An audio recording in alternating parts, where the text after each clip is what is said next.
Looks like the gang's all here! Yep, all ready. How about you two? Green and good to go? Paimon's ready! Great, let's get rolling then. Great. Well, first things first. Wait. Someone's here. We heard your footsteps. Although... You've been here for a while now. I take it you followed the Traveler, but I don't sense any ill intent in you. Come on.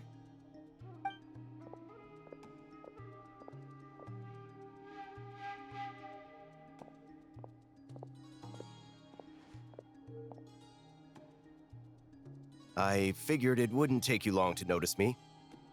I come bearing news from my lady, the Knave. Dottore went through the motions of returning to Snezhnaya, but it was obviously a facade. However, he has not returned to the Kuvaki Experimental Design Bureau, nor has he made an appearance in Nasha Town. Well, in that case, he'll be in his lab way up north. I always wondered why he applied for his own private pad. He was planning this all along. Tell them that Sandrone and I will go on ahead. If they still intend to pursue this matter, they should meet us at the research center in the northern tip of Nodcry. Nice of Columbina's two best friends to think of us. We appreciate the heads up. Our sincere thanks to the Fatui for your aid. Lady Damselette may have left our organization, but at least some of her colleagues remain genuinely concerned for her well-being.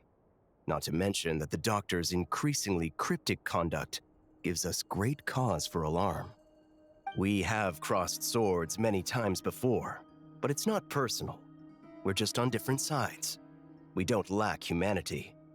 And so, as fellow friends of Lady Damselette, it's only right that you should be in the know about this. Arlecchino's situational awareness has saved us a lot of trouble. I'll leave the map here with you. If you do decide to head to the research center, please proceed with caution. And remember, at least while you're in Nodcry, Lady Arlecchino's subordinates are your comrades if you want them to be. This is very accommodating of you. We can't thank you enough. Just doing my duty. I shall take my leave now. If you need us, you'll find us at the Experimental Design Bureau.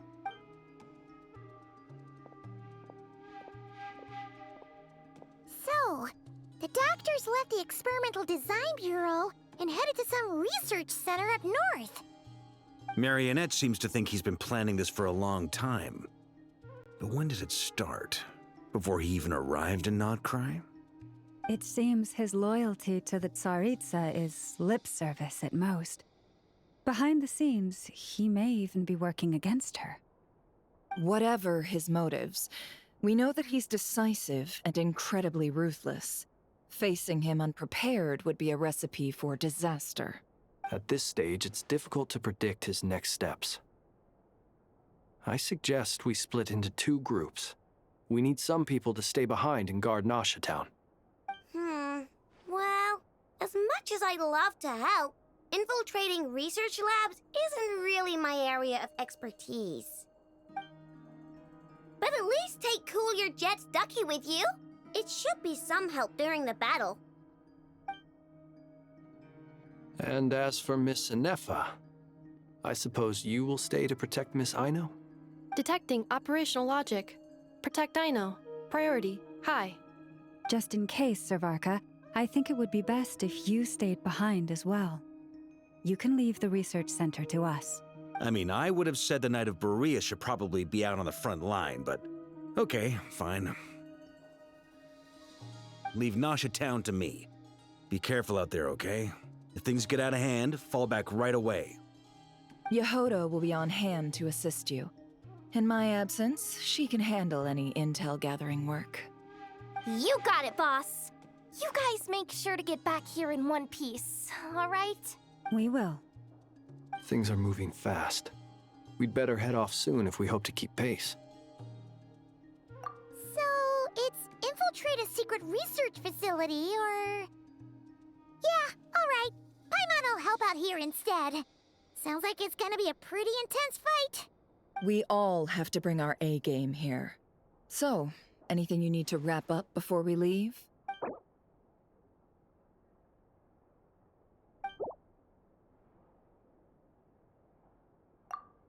had better get going. Very well.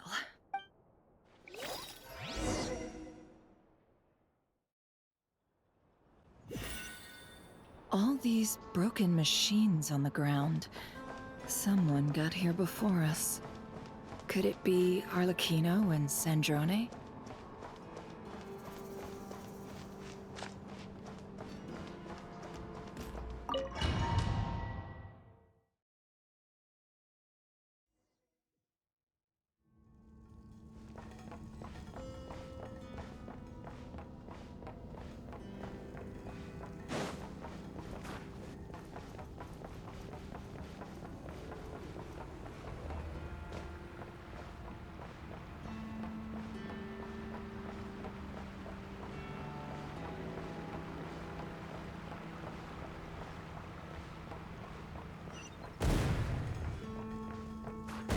That's quite a welcome party.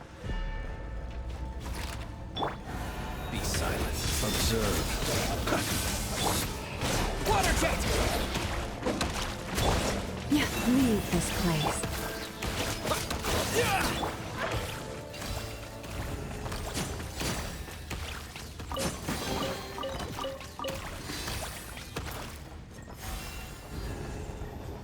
Close your eyes.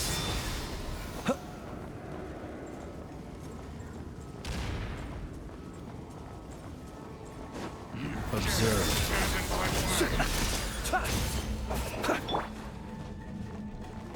You poor lost lad.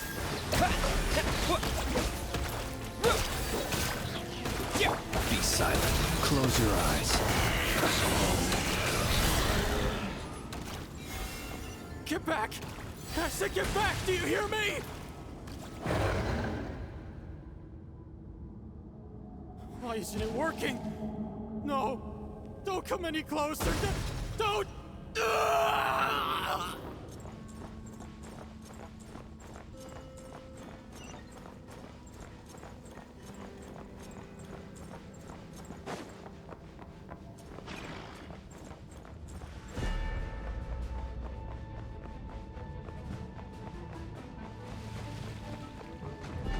Be silent. Close your eyes. Forest, protect us.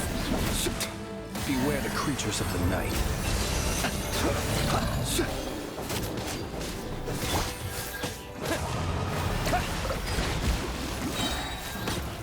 You poor souls. May your spirits find peace. Grab that key on the ground.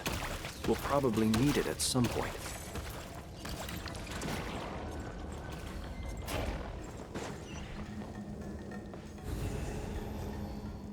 Watch out.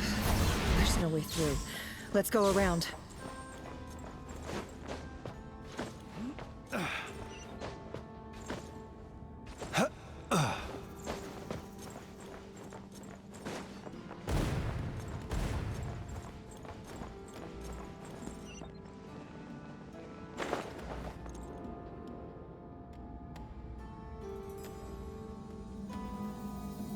What the?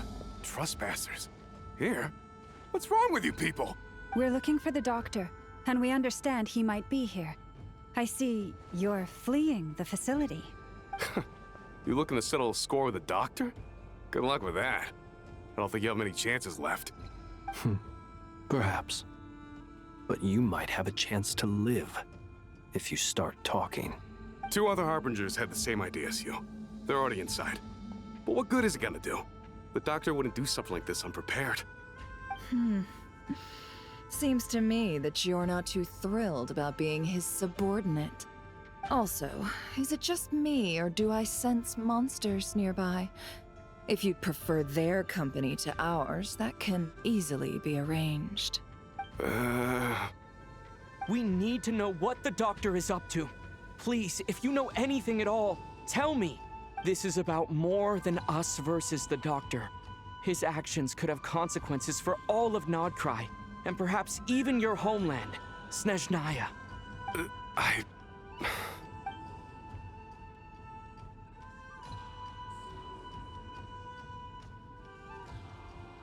He's building something. Ambitious doesn't even begin to describe it.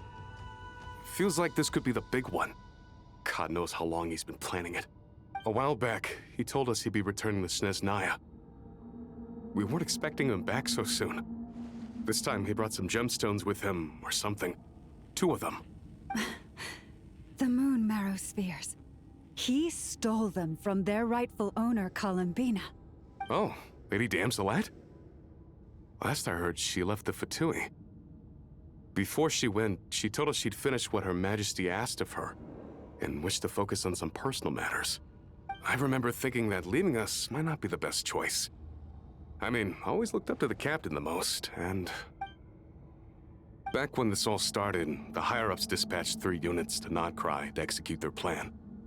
They were led by the Doctor, Marionette, and the Damselette, respectively. I was a part of the Damselette's unit to begin with. She never really interacted with us much. In fact, she seemed sort of detached from everything. Not because she was distracted, just felt like she was indifferent to the world around her. Like she had no stake in anything that happened. She always seemed like she was staring off into the distance. Almost as if she didn't see anything worth living for in the present, so she had to look further afield. That's right. She always used to stare up at the sky. The Doctor used to stand nearby and watch her. Apparently they got along well at first, but somewhere along the way, she grew wary of him. Started avoiding him as much as possible. After she left, everyone in our unit merged with the Doctor's. He's similarly indifferent to the world, except when it comes to the moons. He seems to have big plans for them. Right now, obtaining the 3 moons is his #1 priority. He even said if he can only get his hands on 2 of them, he'll create a 3rd one himself. How would he create an artificial moon marrow? Maybe the knowledge he gained from the Hyperborean phantoms has something to do with it. Thank you for cooperating. We appreciate the level of detail. I get the sense that you'd serve under Columbina again if you had the chance. Would that be fair? No, she's no longer a Harbinger. As a member of the Fatui, my loyalty will always belong to the Tsaritsa. I'm only telling you all this because I don't completely trust the Doctor. His actions do not align with the goals that first brought us to Nodcry. I understand. We'll do everything within our power to stop him. The Knaves unit is based at the Kuvaki Experimental Design Bureau. Maybe you can seek refuge with them. Well, now we know what's going on here. Artificial moon marrow. He's likely well on the way to completing it. Dottore technological capabilities are far more advanced than I thought. I fear this could get ugly. Everyone, prepare yourselves.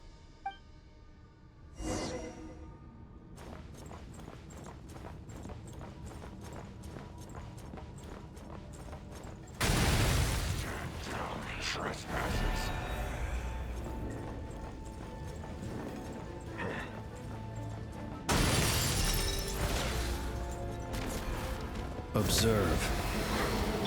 Leave this place. With one heart, we pray.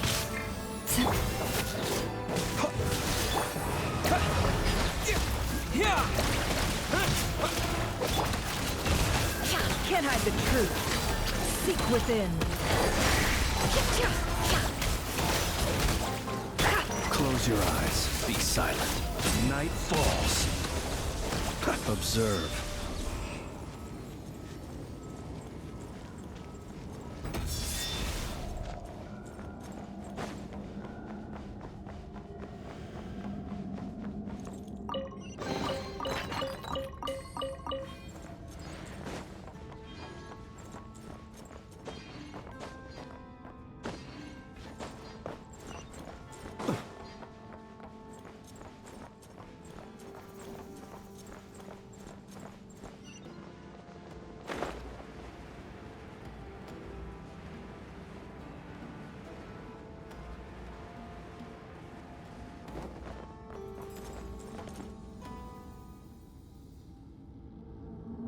Welcome, one and all. I've been expecting you. I hope my humble research facility is to your liking. Yeah, we really appreciated fighting our way in through a horde of monsters. The gall! You expect us to believe you've just been patiently waiting for us? Of course I have. Should I be worried about something? Everything seems to be going quite smoothly so far, and you've shown up right on schedule. First Sandrone and Arlecchino, now you. Ah, quite a surfeit of guests I've had today. If you were looking for them, I should probably mention that Arlecchino disappeared as soon as she entered the facility. As for Sandrone, why, she stood right here only moments ago demanding answers from me at the top of her voice. Hardly out of character. She never was one for basic courtesy. But I have to admit, I was a little surprised to see her showing concern for someone besides herself. Does everyone you associate with undergo such a change in temperament? Speaking as a researcher, I have to say, it is not a change for the better. It threatens one's ability to remain objective. Well, since you ask... So you've got your hands on the moon marrow, and now you're claiming godhood. Don't you think that's a bit of a stretch, Dottore? I must protest what you are insinuating with that phrase, claiming godhood. I am not claiming anything. I am stating a fact. You're a researcher. I'm sure you appreciate the distinction between the two. Huh? Wait, you really think you're all that? You'll excuse me if I'm not being a polite little lady for you. We're colleagues. We both know what kind of person you are. By the same token, I knew you'd respond along those lines. You and I both understand that facts speak louder than words. To that end, I've had my people send you a small gift. It should go some way toward helping you understand my present position. What gift?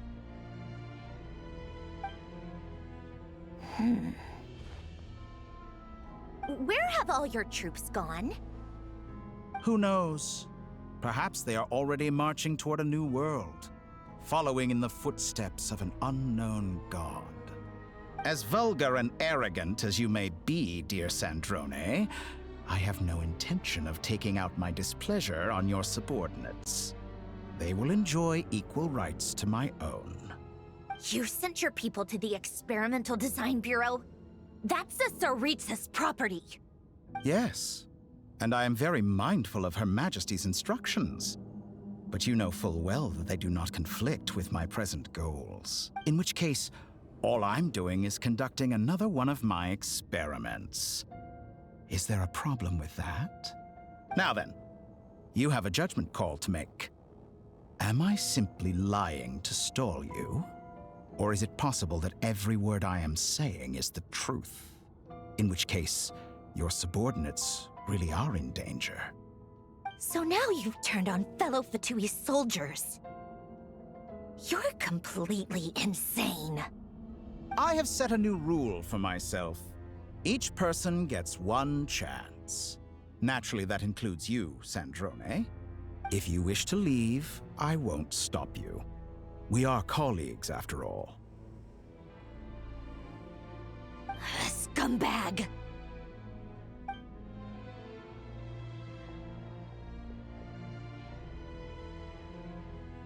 Still, I hadn't counted on Sandrone sparing any thought for the people of this world. Shame. I always found her self-centeredness to be one of her few better qualities. How can she ever hope to achieve greatness when she's so obsessed with protecting her little design bureau? It's more than a little disingenuous to speak of achieving greatness while taking hostages. Or does honor no longer mean anything to you? Honor? I have the marrow of 2 moons in my possession and will soon complete the construction of a 3rd. I will be the god of a new world. And you speak to me of honor? How charmingly naive. Those are sacred relics. You do not deserve them. In my view, many in this world do not deserve to be alive. And yet, I mercifully permit them to go on living, do I not? You'll come to regret your actions. Will I now? Let's see if you can make me.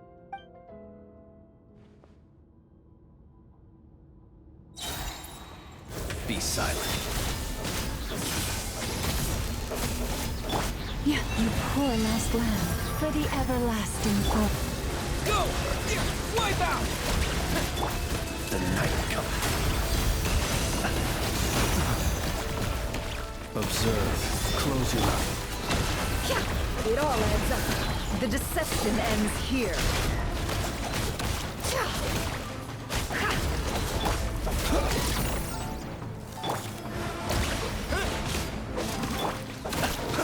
Observe. Leave this place.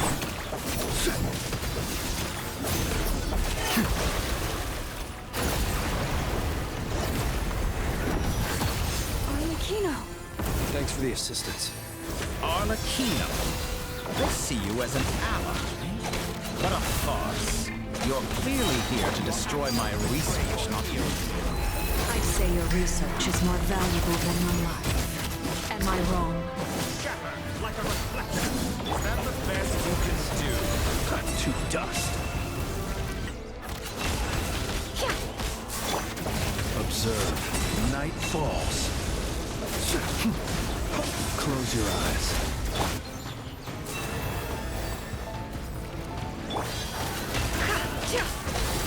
Is this all it takes to tire you?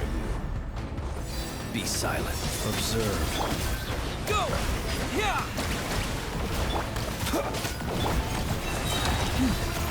For the everlasting forest. The deception ends here. Can't hide the truth. How's this? Transfixed! Everlasting as the moon! Overruled!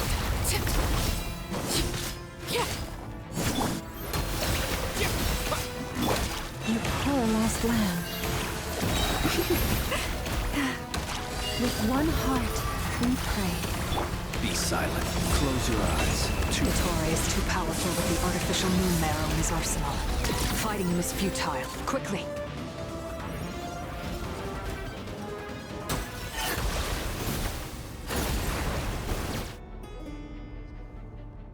Let's go.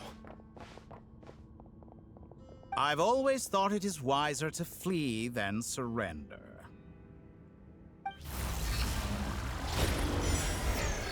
Watch out! What the? Forget about me! You should... Where's the Traveler?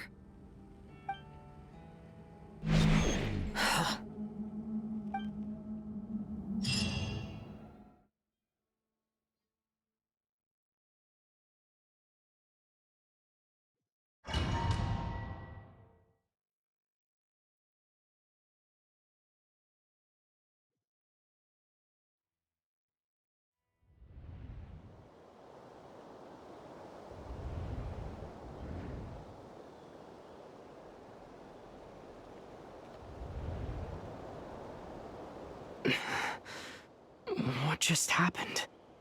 Nasha Town? How did I get here? Strange. I remember being trapped by Dottore during the battle. And now all of a sudden, I'm here. Something weird is going on. I guess I'll start by exploring the area. Huh? Traveler? What brings you here at this hour? Huh? What are you in the mood for today? A hot dog? Or something else? We've got some special discounts at the moment. Want to see the menu? Sorry, I'm not hungry right now. Ah. Well, feel free to take a seat for now. Let me know if you change your mind. Everyone seems to be acting normal. Am I just overthinking? Oh, darling, look who it is. One of our regular customers. Get the Traveler something to eat, would you, dear? Wait, why is he talking like that? Well, I'd love to, but can't serve a customer unless they order something. Anyway, I take it your business is wrapped up? Yes, thankfully. It was a long trip, and it's left me feeling pretty exhausted. But the upshot is, I won't have to leave again for a good while. We can have some quality time to ourselves. Wait, These two are a couple? I see some kids around too. I didn't know they had a family. Hey there! I haven't seen you in ages! What's keeping you so busy? I've been looking forward to playing with you again. You forgot already? You're silly. Daddy brought you over to our house recently. We had some snacks together. What is she talking about? We've had a lot of customers over the last few days, so we've been real busy. And like my mom always says, some people are more than just customers. They're friends. Oh, another customer's arrived. I better go see what they want. This is all wrong.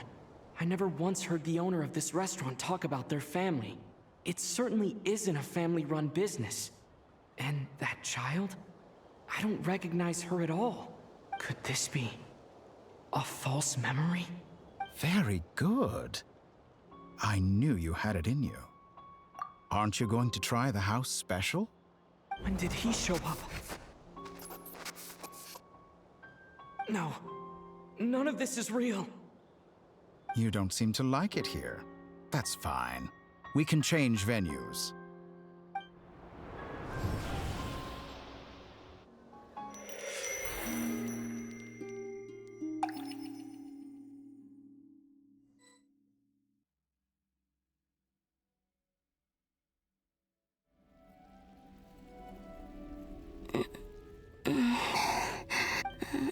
I'm still alive.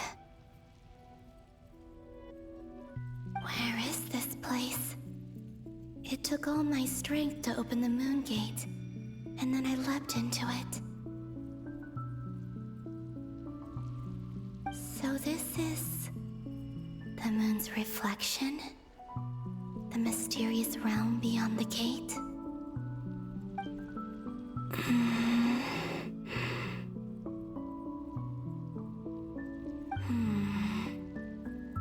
I can't sense anything. I guess I could try opening the gate once more.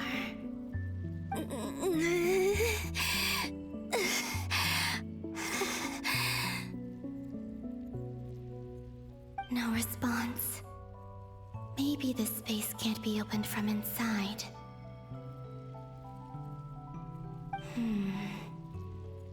If this was the space that killed both Revier and his lover, then why am I unscathed? Or... no, I'm not unscathed. Even the air here feels... frozen in place. There is nothing here with which I can restore my power. I should conserve my strength and proceed with caution. I don't believe Dotori's scheming will stop just because I escaped. If there is any chance that I can get back to the others, any chance at all, I must return.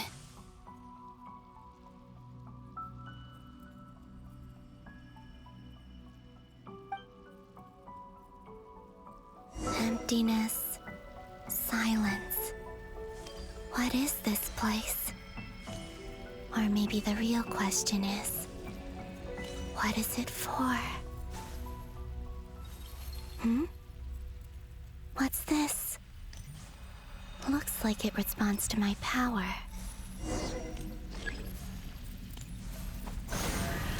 Golden. Like Kuvaki. Is it some sort of guide? And why does it feel so familiar? I might as well follow it.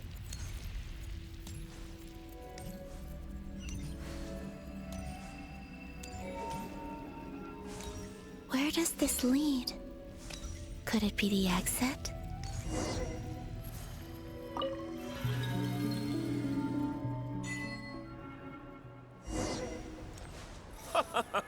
Welcome home, Moon Goddess. Is this Nasha Town? But isn't Moonbriar Night over already?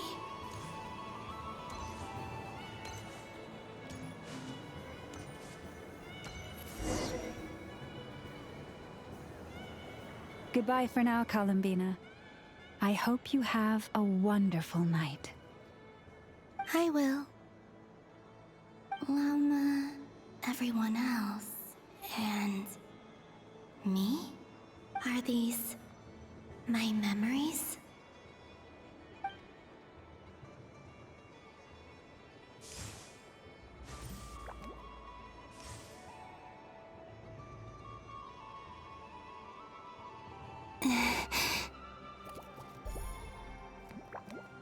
I can't touch them. It's as if we're separated by some impenetrable power.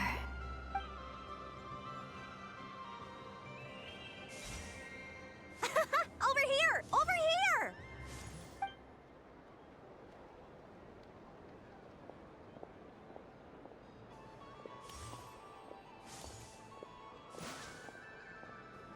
But the people in these memories pass right through me.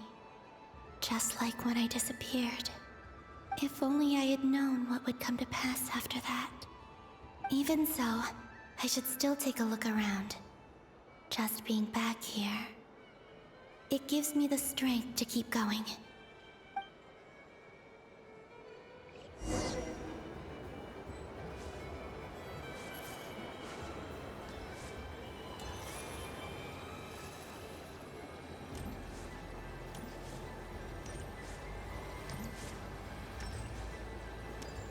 Welcome home, Moon Goddess. Oh, you're the genuine article. Alice was right. This Moon Prayer Night was worth watching after all. Oh? Yes. That was the fortune-telling stall run by Barbeloth from the Hexen Circle.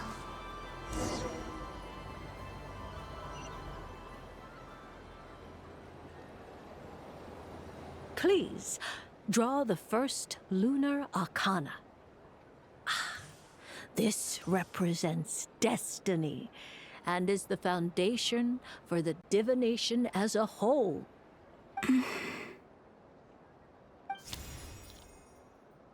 My destiny.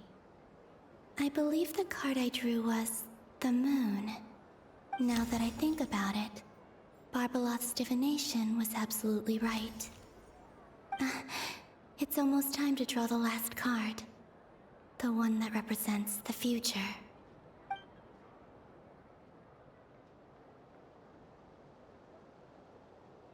That was the card that popped out on its own. From here, I think.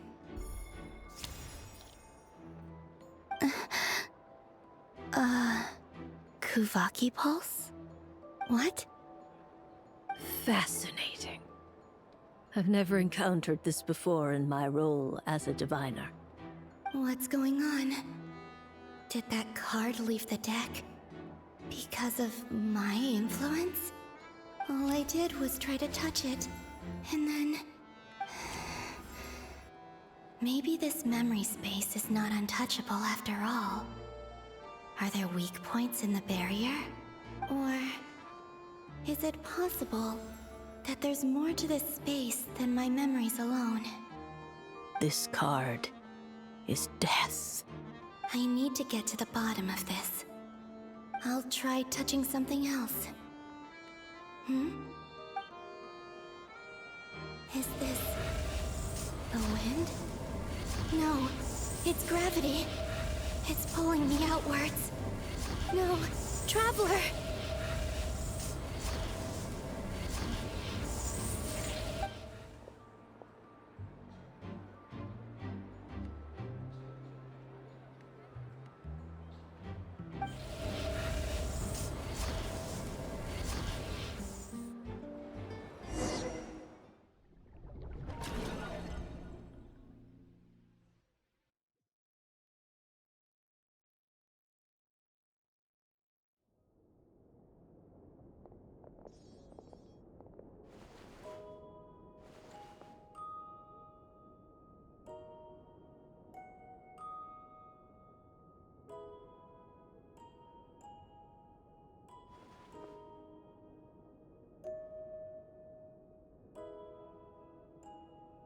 Haimon, listen to me.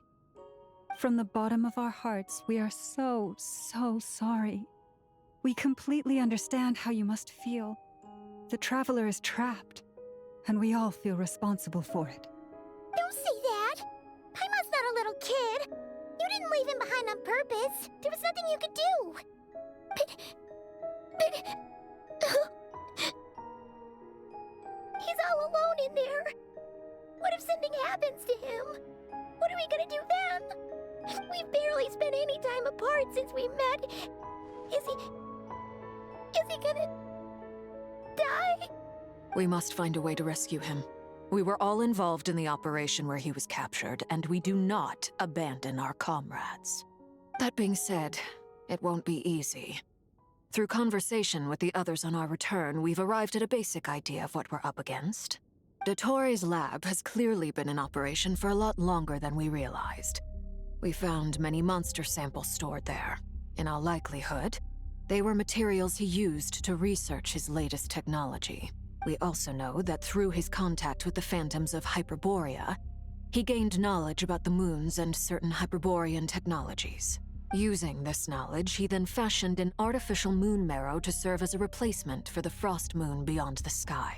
Unlike Columbina, Dottore is not being rejected by Tevat. And even with 2 of the 3 moon marrows, his power far exceeds all of ours combined.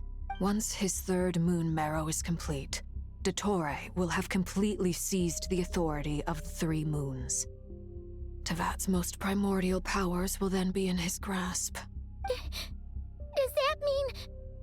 I'm afraid so. No one could have predicted this level of insanity. Not even from Dottore. And unfortunately, his insanity is coupled with an intellect and ambition that not even his peers in the Fatui can match. This is dire. Sounds like the world is done for. The 3 moons' authority can influence the very fabric of time and space. I dare not imagine what a monster like him would do with that kind of power. The trouble's already begun, I'm afraid. On our way back, we discovered that part of Nodcry is being enveloped by an unknown energy. We cannot ascertain what is happening inside. I'm convinced this is Dottore's doing. Not that there's any way to prove it. The issue is, we have no idea what his intentions are. The only thing more frustrating than facing down evil is knowing that it will surely come, but not knowing when. The Doctor is guilty of numerous crimes in Mondstadt as well. One of our knights, well, former knights, his father was murdered by Dottore. His ideology and methodology are a danger to everything in his path, from individuals to entire nations. He does not feel guilt, even when he acts against his own people. He doesn't see them as his own people, that's why. People like him see everyone else as beneath them. Right. He views other people only in terms of how they can benefit him. That's the basis of all his social connections. Granted, he's hardly the only harbinger to pursue their own interests. We all do. And Her Majesty is gracious enough to permit it. Still, her mercy has its limits. Dottore's actions have gone beyond even what the Fatui could have imagined. Usurping divine authority to become a god. For a servant of the Tsaritsa, that goes beyond being disloyal. It's treason of the highest order. We can't expect him to heed the Tsaritsa's will once he gains the 3 Moons' authority. Even we Harbingers consider him the most self-interested among us. Poor Traveler. Of all the people to get caught by... We have to go save him right now! Please! We gotta find a way! Paimon, I promise you, we are with you all the way. I get how you feel. I do. But it's gonna take more than strong emotions to take down an enemy like Dottore. What we need now is more information. Right. We can't even guarantee he's still at his research center. Before we can think about mounting a rescue operation, we need to confirm the Traveler's location. I'll find a way.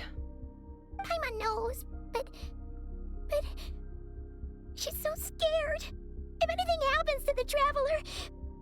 He might be the strongest person Paimon knows, but he's still human. He feels pain and bleeds just like anyone else. Then think things through before you stick your neck out. Unless you want to lose your head. Sandrone. Miss Sandrone, you're okay? Put the stuff over there, and be gentle with it. Am I okay? As you can see, I've had to move my whole livelihood out of the Experimental Design Bureau. It's been swallowed up by Dottoro's energy field. If I'd left it any longer, I probably would have gotten stuck there. Ugh, Dottore always goes a little loco when he finds a shiny new toy. Not that he'd ever admit that. But this time, he's gone full psycho.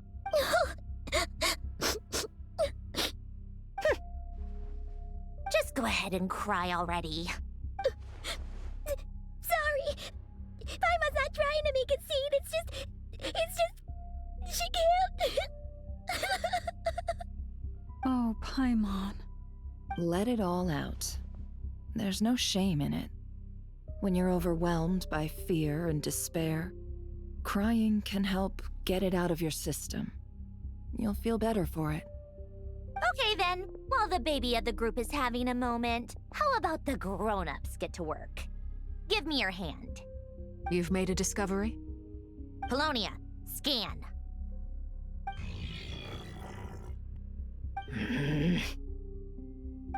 You, hand, now. Oh, I thought you'd never ask, my lady. Curses! You're next, then you.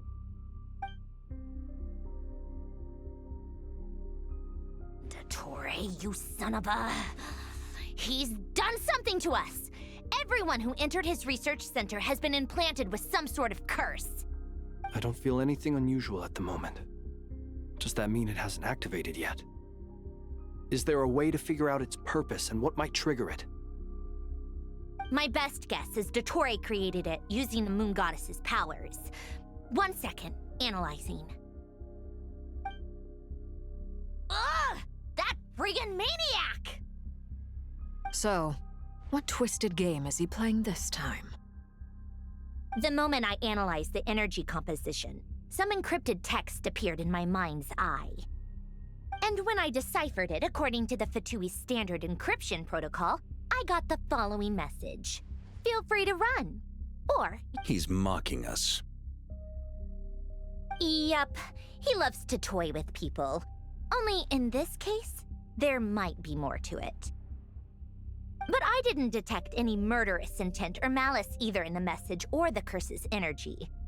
As if this is him at his least malicious. Or perhaps all people are cowards in his eyes. Maybe he thinks the threat alone will be effective.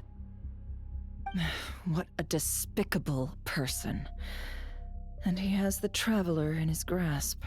If I may, as unhinged as Dottore may be, he has always exercised great patience with the objects of his interest. I remember a comment he made when we first arrived in Nodcry. He said, "This world is, on the whole, an exceedingly dull place. But at least there are a few intriguing features, such as the gods, or the Traveler. Presumably, they interest him because they're unknown quantities. He wants to understand as much as he can about them." Agreed. The Traveler is Tevat's fourth descender. All Harbingers are aware of this. Since Dottore took such pains to capture the Traveler, he is unlikely to kill him right away. Okay, but we still have to do that rescue operation. Of course. I also think we need to read between the lines with Dottore's message. If he's encouraging us to run, that means we mustn't leave Nodcry under any circumstances. My guess is, his curse will only trigger if we leave.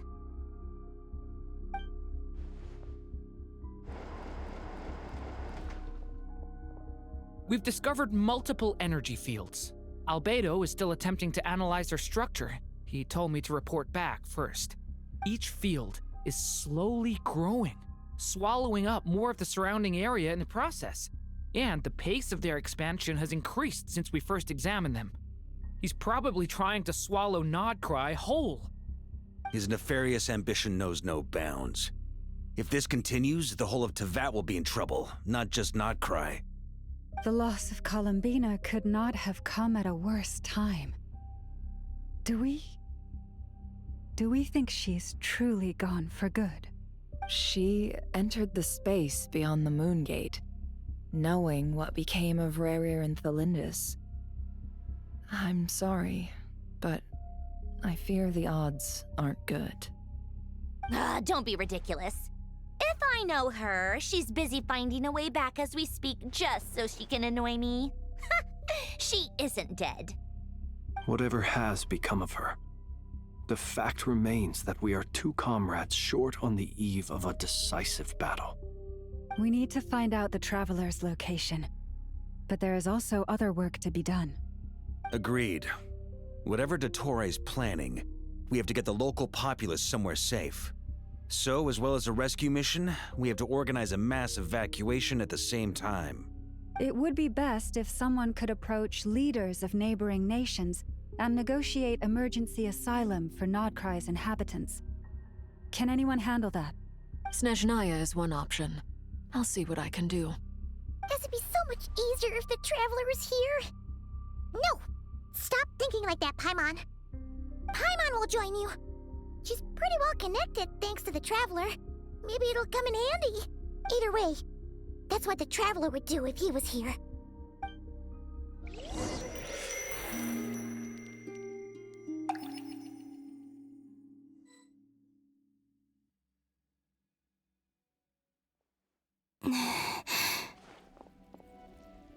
Back here again. That gravitational force that pulled me back. Is this where it came from? When I saw that memory of Moonprayer Night, I think I influenced reality. Was it just a coincidence?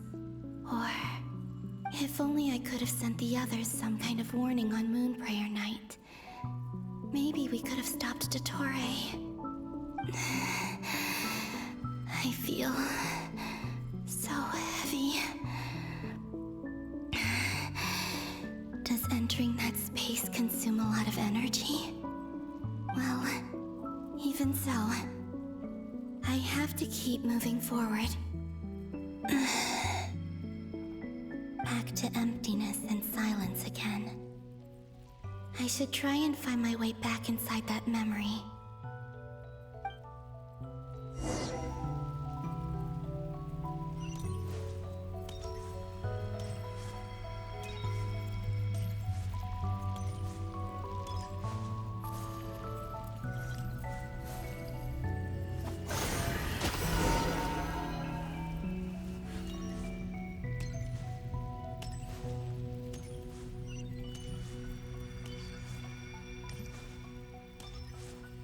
Entrance from last time isn't showing up.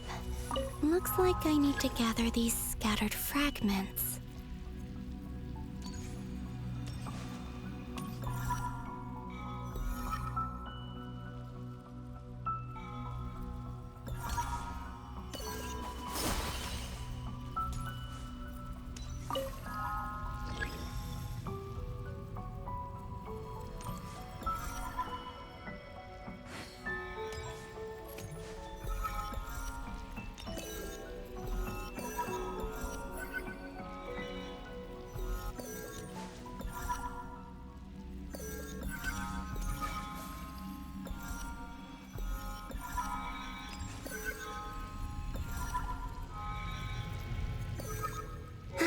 It worked. Hopefully I can stay inside for a bit longer this time.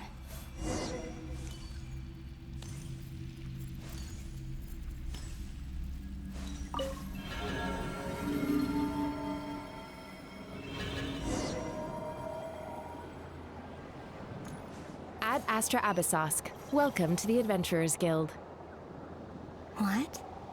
This doesn't look like Moonprayer Night.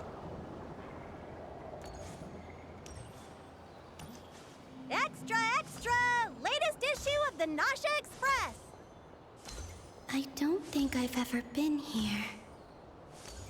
Maybe this space isn't comprised of my memories after all. There aren't any festive decorations around. Is this Nasha Town after Moon Prayer Night ended? Did Dottoro's plan not affect the town? Or is no one aware of what happened because he used the Three Moons' authority? Let me see if I can influence anyone else. So, what do we do next? Wait, that voice. Paimon? The most important thing right now is to find that mage. Lauma the Traveler and Mr. Varga are here too. I'd better go pay the Fatui a visit. Traveler!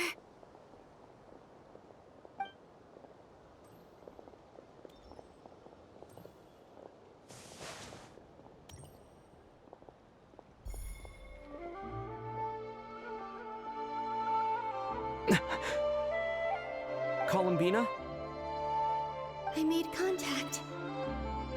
It's me, Columbina. Huh?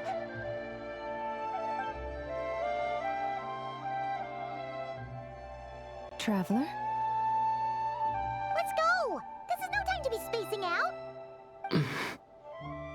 Huh? Wait a moment. This has happened before. This is what happened when I disappeared. I stood right over there, thinking that no one would ever find me again. It was only when he called my name that I decided to follow them. But did he turn around because he sensed my touch just now?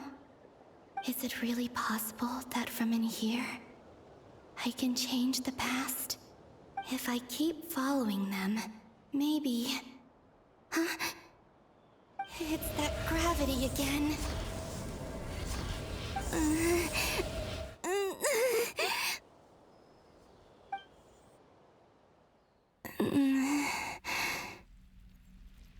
Every time I influence reality within that space, this force intervenes and pulls me back. It's as if it's trying to stop me from leaving. I'm getting weaker and weaker. I'll just have to try another approach next time. Come on, Columbina. Keep going. You have to tell everyone what happened.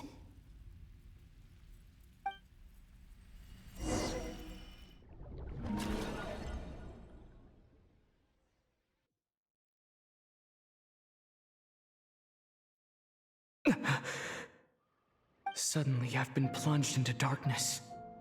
Alone. It feels strange. As if something has grabbed hold of me.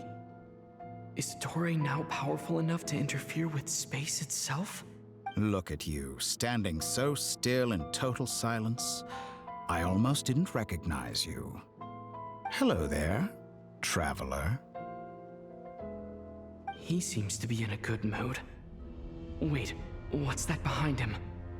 Ah, so you noticed. This is the completed Trilune. 2 primordial moon marrows and 1 artificial specimen. You are wary of it. Good. Maintain that reverence. You performed well in that recent battle. Brave and reckless as always. Courage is the sign of a true hero, and impulsiveness is the hallmark of those who strive to advance. I say this not to belittle you. Most creatures are far more timid by comparison. 3 moon marrows? Does that mean the artificial one is now complete too? Well spotted. What do you think? For a replica I built myself, I dare say it looks the part. Dottore, are you planting illusions in my mind? I have no interest in fooling your eyes. On the contrary, I hope to show you the true essence of all that you see before you. Is this not a beautiful city? People live in peace and find joy in their work. The streets are safe. People can even leave their doors unlocked at night. You might say it is the Elysium everyone dreams of. All available data indicates your values and worldview conform with the mainstream. This kind of society should be quite to your taste. False beauty is deceitful. Lies are to no one's taste. I wonder, is it your moral standards that are too high? Or your expectations of reality? Answer me this. If someone existed in a sweet dream from the moment they were born, a dream in which they never once felt pain, which do you think they would consider superior? The dream or the reality? That's pure sophistry. It has nothing to do with your actions. As I suspected. You have yet to understand all of this for what it really is. What do you want from me? You sound impatient. Do you think the only reason I'm keeping you is because I want something from you? If it's not, then why haven't you killed me yet? No one can stop you if you're as powerful as a god. I'm delighted you recognize that fact. I believe we last squared off in Sumeru. Ah, the memories. How time flies. You and I have both grown. I'm not surprised that Arlecchino and Sandrone worked with you. You've always a way of slowly but surely ingratiating yourself with all levels of society. People laud you as a hero, but I suspect there's more to it than that. Oh, but to be clear, I don't say that to flatter you. Do you always give your opponent an appraisal before you deal the final blow?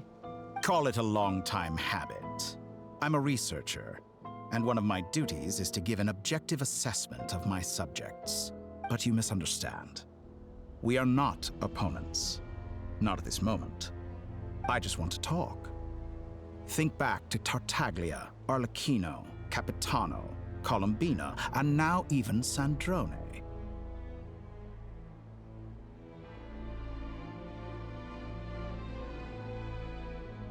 You've worked with each of them in the past. I believe you can work with me as well. What makes you so sure? Well, why not? Should the good associate only with the good and the bad befriend only the bad? I like to think we could have a more mature relationship than that. Surely you don't think all your relationships are grounded in friendship or shared ideals? People come together because it benefits them to do so.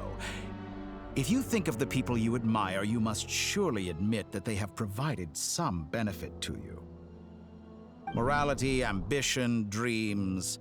People have plenty of words to embellish the nature of their relationships. But once you break free from those ethical frameworks, you will see that the only thing connecting the two of you is mutual benefit. And that is what I'd like to talk to you about. We're finally getting into it. He's probably been planning to kidnap me for a long time now. But for what exactly? He has the authority of all three moons. I won't be able to gain the upper hand in a fight. Best if I pretend that I'm willing to negotiate for now. You say you're a god, but you also speak of mutual benefit. What could a god want that the three moons cannot provide? Excellent question. But before I answer, I would ask you the same thing. Gaining Columbina's allegiance was a rare and extraordinary feat. But the Moon Marrows are now in my hands, and I have the edge over her. For this artificial moon is not being rejected by Tevat. Her identity and lineage may have been a thing of glory in the old world. But they were also shackles that prevented her from ever integrating into Tevat. I, on the other hand, you may view me as a thief, but I have overcome that limitation. So what is it that the three moons cannot grant you? What stops you from negotiating with me to get what you want? I don't make deals with lying psychopaths. That's quite an accusation. Are you expecting me to get angry with you? Well, this is one aspect in which my personal growth has served me well. In the past, my less mature self might have been disappointed, perhaps even angry, over a small setback like this. Like when you and Lesser Lord Kusanali joined forces to oppose me, for example. But things are different now. Just as the rich do not quibble with the poor, I no longer find myself perturbed by these trivial affairs. Human relationships end with conflicts of emotions and interests. But relations between humans and gods are different. And ours is even more unique. I have ascended to the highest heights and laid claim to unprecedented horizons. And you were no ordinary person to begin with. Allow me to show you the world, Descender.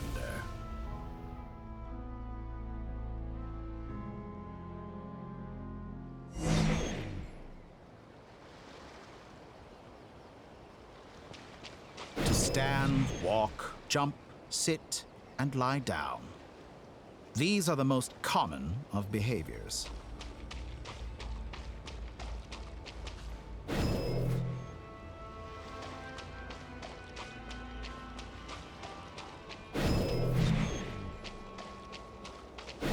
Have you ever wondered why we were born following such laws? Who stipulated that we could not fly instead of walk?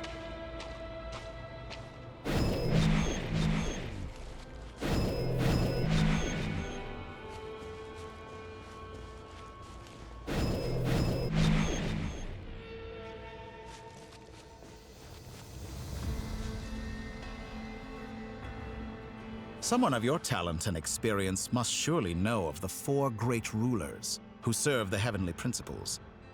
They govern life, death, time, and space. One wounded by a blade will die from blood loss or infection, and one who falls into a lake will drown in agony. The elderly wallow in solitude, and the solitary age faster. Eventually, new life is born, only to embark on the same path of suffering. These 4 divisions anchor the world and shackle those who live in it. But they themselves transcend its boundaries, squandering the power bestowed by the heavens. All who live yearn for equality, but unless the gods prostrate themselves and profess that they are mere servants of the living, equality can never exist. Who makes the rules we must live by? Who has the right to restrict us? The limits of the body can be rejected.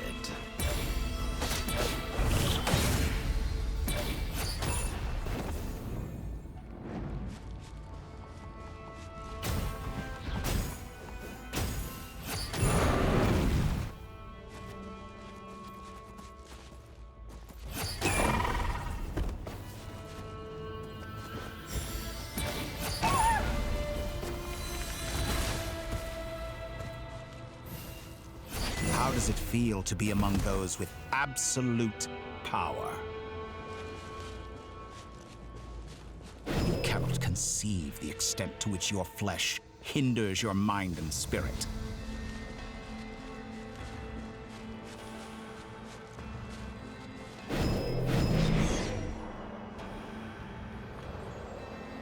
Only by discarding our useless, primitive eyes can we perceive a new world. How narrow-minded we all were in the past. Why should the final answer of the world not be the power that predates those of life, death, time, and space? The power of the Trilune. Through it, I have glimpsed new experimental possibilities. Nature suppressed, authority exiled, souls controlled.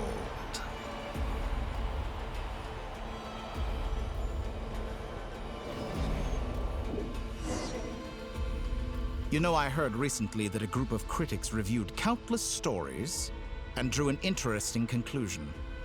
They found that it is more often than not the villains who strive tirelessly to push the boundaries of progress. In fact, long before this, someone voiced a similar idea in an academia editorial. I felt a great affinity with this perspective. I have never been afraid to step up and play the role of the villain. Fanatics are trampled down for their transgressions, and those who transcend are rebuked for their audacity. And so, the majority of creatures are too timid to follow my lead.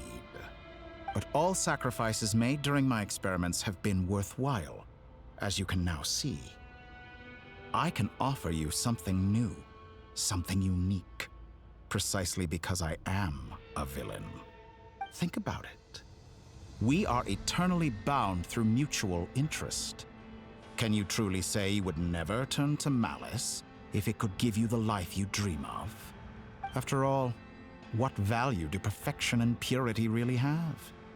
They are fragile and feeble things, utterly tedious. I say, better to be governed by a flawed humanity than a gnosis. The true seeker of knowledge is the villain who undergoes countless tribulations in pursuit of their goal. I'm sure many people have told you that you're different. Because I'm a descender? Exactly. Very clever. But what has that got to do with you? I do not conceal my wicked deeds, my selfish desires, or my greed. A true researcher must act as I do if they are to understand and speak of the truth. And yet, a knowledge seeker like myself will inevitably grow tired of studying Tevat beyond a point. You have traveled to all corners of the world and met many people. Along the way, there have been moments when you were misunderstood or even became a wanted criminal. And all the while, you have spent your days doing some of the most mundane jobs in the world. You fight and toil, claim minuscule rewards from my friend Pantalone, then you fight some more, winning some battles and losing others as your search goes on. And this cycle continues, with no end in sight. Surely you must sometimes grow weary of being stuck in this same loop day after day. We're completely different. I embrace everything that life throws at me. I am engaged in every step of my journey. How does that make us different? I too embrace what life brings, researching everything that interests me. Think of all the novel things I've managed to create, like the artificial moon marrow. Don't you see? As unique a specimen as she was, even Columbina is not irreplaceable. Take that back! She's gone because of your actions! I didn't say that to anger you. Though admittedly, I don't see what there is to be angry about. Anything Columbina could do for you, I can do better. I know what your ultimate goal is. You wish to walk the path your sister walked, and seek answers from her at the end of that journey, don't you? Someone like you could never understand what it feels like to care about another person the way I care about her. Perhaps not, but that doesn't mean I can't help. I could find your sister right now, bring her before you, and make her give you the answers you seek. Don't be so presumptuous. You'll never begin to understand the situation between us. Oh, no. This is no presumption. I'm only offering what I know is possible with the power of the Trilune. But it seems like you would sooner continue with your journey through this world. Why? Do you truly desire this journey? Or is it simply a necessary process from which you cannot escape? Think of all the time and energy you have spent, everything you've had to endure just to make it this far. Is this really what you want? Or has your hand been forced by the promise of that final answer? Yes, you have made many friends. But do they ever spare a thought for the void in your heart and what it yearns for? What you want is not friends. It is family. But do they know this? I, on the other hand, am far more considerate. Join my experiment, and in return, I will bring your meaningless journey and all its struggles to an end. This is a malicious attempt to manipulate me. But at the same time, he's stating some very human truths. Of course he's right about my predicament. How can I deny it? I have faced ungrateful strangers, Never-ending troubles. An endless quest for answers. I want to see her. After everything I've been through, words can't describe how much I miss her. How much I want to be reunited with her. Wherever you are right now. Do you miss me too?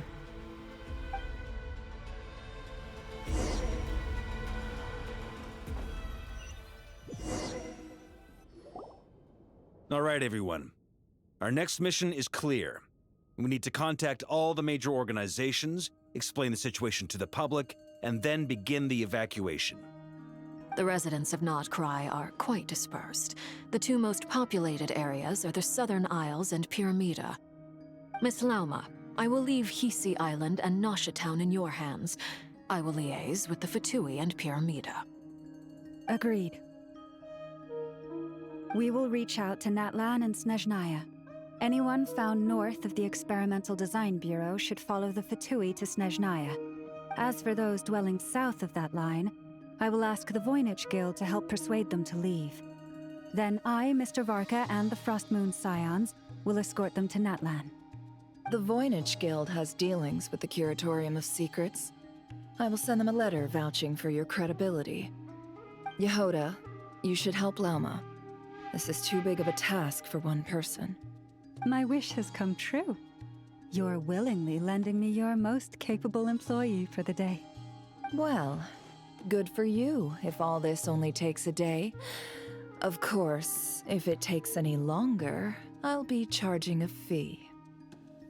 Boss, wait! Don't I get a say in this? Oh, I'm sorry. Something to add, Yehoda?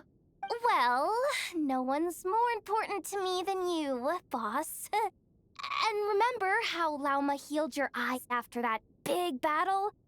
I think that's worth at least 2 or 3 days' work for the Frostmoon Scions. Are you completely incapable of acting in your own self-interest? Or do you simply devalue your own labor? Are you sure you don't want to come with us? Who will see to our other work if we're all busy evacuating residents? Sandrone insists that Columbina is still alive, and we have a traveler to rescue. There's much to be done. But boss, I'm just worried that... Well, Nefer, I'll link up with you once my tasks are complete. What makes you think I'd need you to do that? I'll need it. And considering the way you approach certain matters, I think you'll be better off with me present. That's quite enough. Just focus on your work first. I bet we're in for an uphill battle here. But we can help out too. Inefa and I are gonna help Nasha Town's residents carry their stuff. Loading schedule. Store essential local research data and technology samples, then escort the people to Natlan. Understood. I will execute this to the best of my abilities. Great stuff. Thank you, ladies. I've contacted the Lightkeepers. A colleague of mine will join us shortly. I will persuade them to conduct a thorough search of the region to ensure that no civilians get left behind. As for me, I guess I'll be making an early return to Sumeru. I think it's important that someone informs the Dendro Archon of what's going on in Notcry. Roger that. Someone should inform Mondstadt, too. Mr. Duran, can I trust you to handle that? I think you fly faster than any of us can run. As an added incentive, get there fast enough and I'll see about getting your gliding exam waived. Really? Ha! Mission accepted, sir. I intend to stay behind and help Miss Sandrone with her research. She has some alchemy-related questions that she'd like me to explore. She recognizes your expertise, then. I wish you a fruitful collaboration. Thank you. In truth, I was surprised to hear her express an interest in subject matter outside of machines. I believe she has been investigating some Fontanian technology recently. She made a point of bringing the relevant materials with her when she left the Experimental Design Bureau. She's sorting through everything in her room as we speak. I should mention that we have one other friend who isn't present. He hasn't made his position in all of this clear. But if we know anything about him, he's likely investigating on his own. Paimon's been very quiet today. but I know how close she and the Traveler are with the Natlanese. She should come with us to the border. Okay. Paimon will do her best. Make sure to heed Sandrone's warning. Many of us have been cursed by Dottore.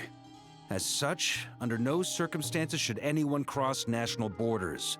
Remain within Nodcry. That aside, personally, I have faith in Columbina. Things look grim, sure, but who knows how it'll play out. Same goes for rescuing the Traveler. Both of them are important allies and friends. We'll be counting on you to gather intel on them, Miss Nefer. Oh, wonderful. You're all here. That voice again. Nicole? Whoa, that was loud. And it came out of nowhere. So mysterious. Sorry, this is the only way I can speak to you all right now. Please accept my apology. Anyway, time is short. I'll cut to the chase. We're still facing quite a catastrophe here at the world's borders. Alice has roped in every Hexenzirkel member she can get a hold of. Except for me. She told me I had to come and help you all out as a matter of urgency. I quote, "You love talking, don't you? Well, now it's finally your time to shine. Take these. Make sure the whole party gets one each. You'll be in charge of making sure everyone stays connected." Huh? Is this a Dodo communication device? Scanning. Unknown device. Analyzing. Unknown device. Conclusion. Cute. Affirmative. It is cute and good. I believe that I quite like it. This is no ordinary Dodo communication device. It's my very own special modified version, specifically... sorry. I almost went off on another tangent there. Anyway, help yourselves. It will allow us to communicate over long distances within Nodcry. No more worrying about shuttling messages back and forth. What astounding technology. Am I right in assuming that it relies on your personal abilities to function, Miss Nicole? Yes, exactly. Right on cue, Albedo. I'd love to brag to you all about how it all works. But no, next time. Anyway, I'll be right with you all, serving as a communication hub. That's all from me. Head off as soon as you're ready. I'll be staying here to keep watch, and I'll be sending you my blessings.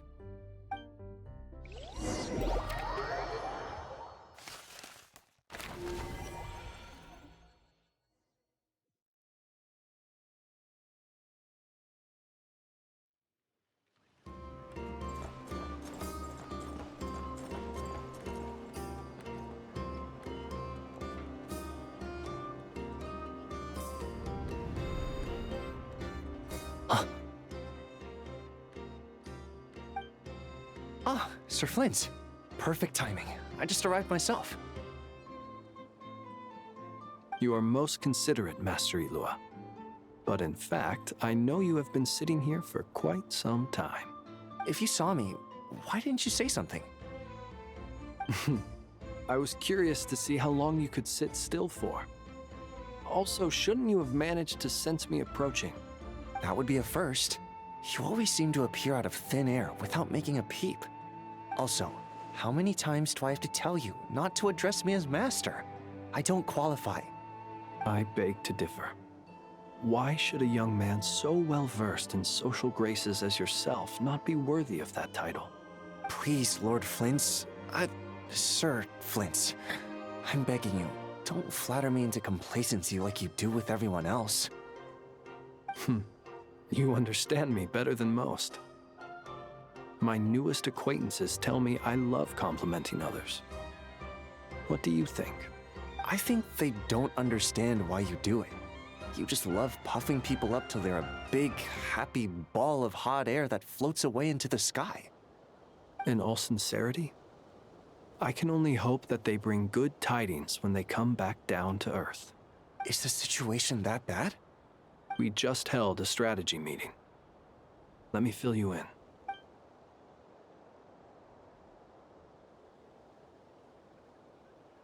In short, we need everyone gone from Pyramida.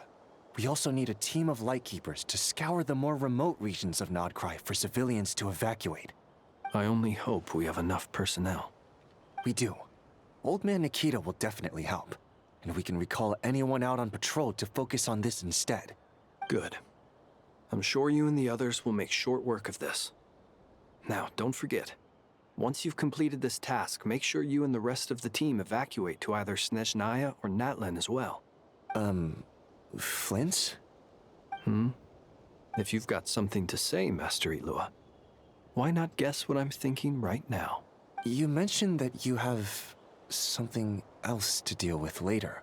How difficult is it going to be? I doubt it will be easy. I know you're a Lightkeeper, and it's your duty to protect others in times of crisis. But I have a feeling that you'll be walking into grave danger. However bad things have gotten in the past, Nodcry has never faced a mass evacuation before. But from the sounds of it, you don't intend to come with us. I don't mean to pry, and it's probably none of my business. But whatever it is you're intending, you don't have to go through with it, you know. I've been afflicted with some sort of curse, and I'm told it may well trigger if I set foot outside of Nodcry. As such, I cannot leave. I have to act, if for no other reason than to fight this curse. What? No. Why? Why would anyone want to curse you? There are plenty of people out there willing to trample over others in pursuit of their own goals. Frankly, Sir Flint, I am furious. You're making light of what is an incredibly serious situation. Indeed I am. And? And what? I told you, I'm furious about this. Nothing I can do about it, I'm afraid. Things happen, and we just have to deal with them. If you find yourself feeling angry, perhaps start by drinking a big glass of water. Hey, you mean you're completely unmoved by my anger? I'm devastated. Then allow me to express my sincerest regret. Come by the lighthouse sometime. We'll catch ourselves a few fish, have a little barbecue, play some cards, and bask in the sun. Maybe I need to spell this out. Lean in a little, Flint. Oh my, this doesn't bode well. Word is that you were caught up in a real horror show recently. People were amazed that you returned safe and sound. They've been debating whether you're even human. I've returned safe and sound from plenty of crises.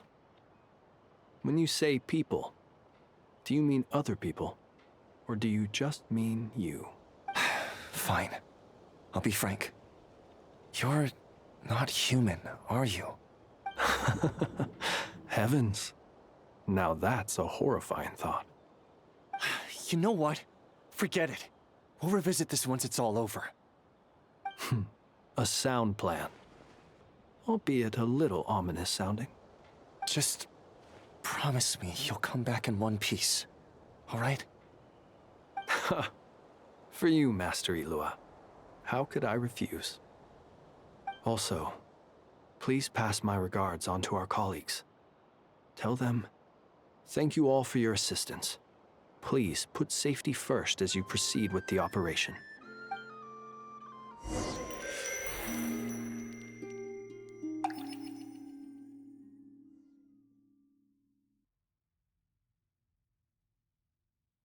I have to keep searching for a path toward reality.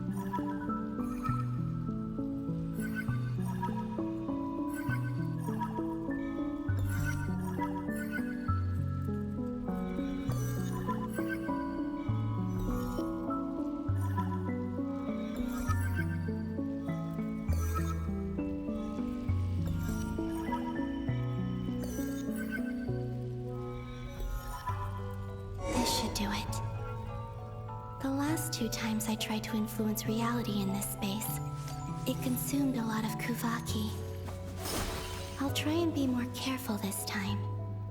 I need to leave key clues behind using less power. I hope everyone still remembers what I said on Moon Prayer Night.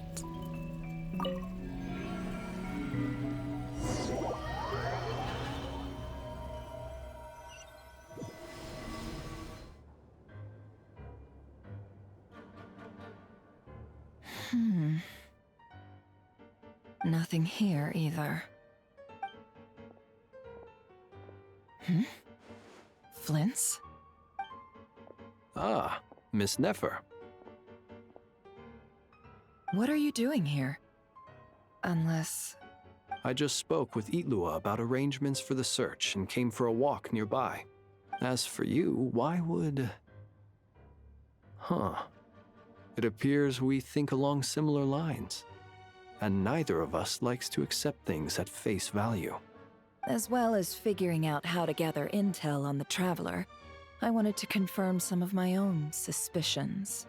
Also, we'll need to bring a lot of force to bear against Dottore, even if we're only looking to rescue the Traveler. We can't leave anything to chance. You don't think Columbina perished either, do you? I'm merely considering the possibility that she survived, just as you are. How much can we really know about a deity like her anyway? Do you remember what she said on Moon Prayer Night? About using moonlight to send messages to us? Of course. I think that's why we're both here. Where have you checked so far? I've been focusing on the outdoors. Anywhere the moonlight shines. I checked most of Nasha Town, but didn't find anything. I checked the Curatorium of Secrets, and a few rooms where I thought I might find some leads. But no luck here either. The only places I haven't looked yet are the rooms in the flagship. But process of elimination isn't the only thing that brought me here. Oh, really? What's your other reason? After all that build-up, our mystery ally never showed up even once! Huh? Am I imagining things?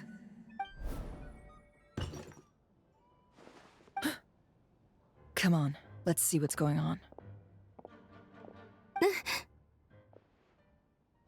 Oh no. I knocked over a vase as soon as I came in. It must have been caused by a Kuvaki fluctuation when I entered the space. Although, it seems like I'm not about to be pulled away this time. It looks like as long as I'm careful with my actions, it doesn't count as influencing reality. Anyway, is this the flagship? The Traveler mentioned that's where he was staying. I only went into the lobby last time, so I've never actually been here before. How does this space work? If nothing else, I can now be sure that it is not simply memory. He mentioned where his room was. I think it's... this one.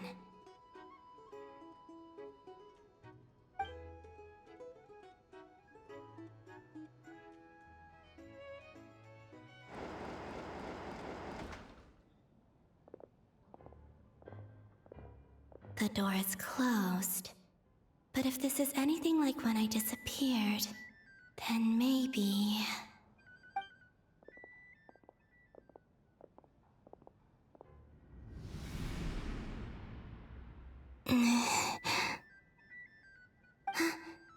I'm in. He and Paimon aren't here at the moment. I hope he's okay. I wonder what happened to him after that battle with Dottore. Best not to dwell on that for now.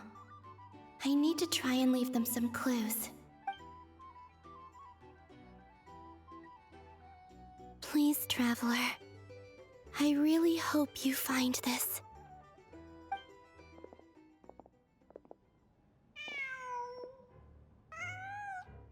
Huh. Just a cat. Nothing else here strikes me as noteworthy. Didn't you stay here for a couple of nights once? Before Rarir showed himself, yes. It's also where the Traveler and I first met. Did you notice anything unusual during your stay? I remember thinking how much noisier the flagship is at night compared to the graveyard. Other than that, no. The Traveler and Paimon were most congenial neighbors. This is where they've been staying, yes? Over here? That's right. I wouldn't usually condone breaking and entering, but we can make it up to them later. Focus now. I have to write a message on the wall using Kuvaki, just like I said on Moon Prayer Night. Simply open your windows on nights when the moon shines bright, and the moonlight will naturally flow towards the words I have written. Here goes. I'll need to carefully control my strength.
There's a noise outside the door. Is he back?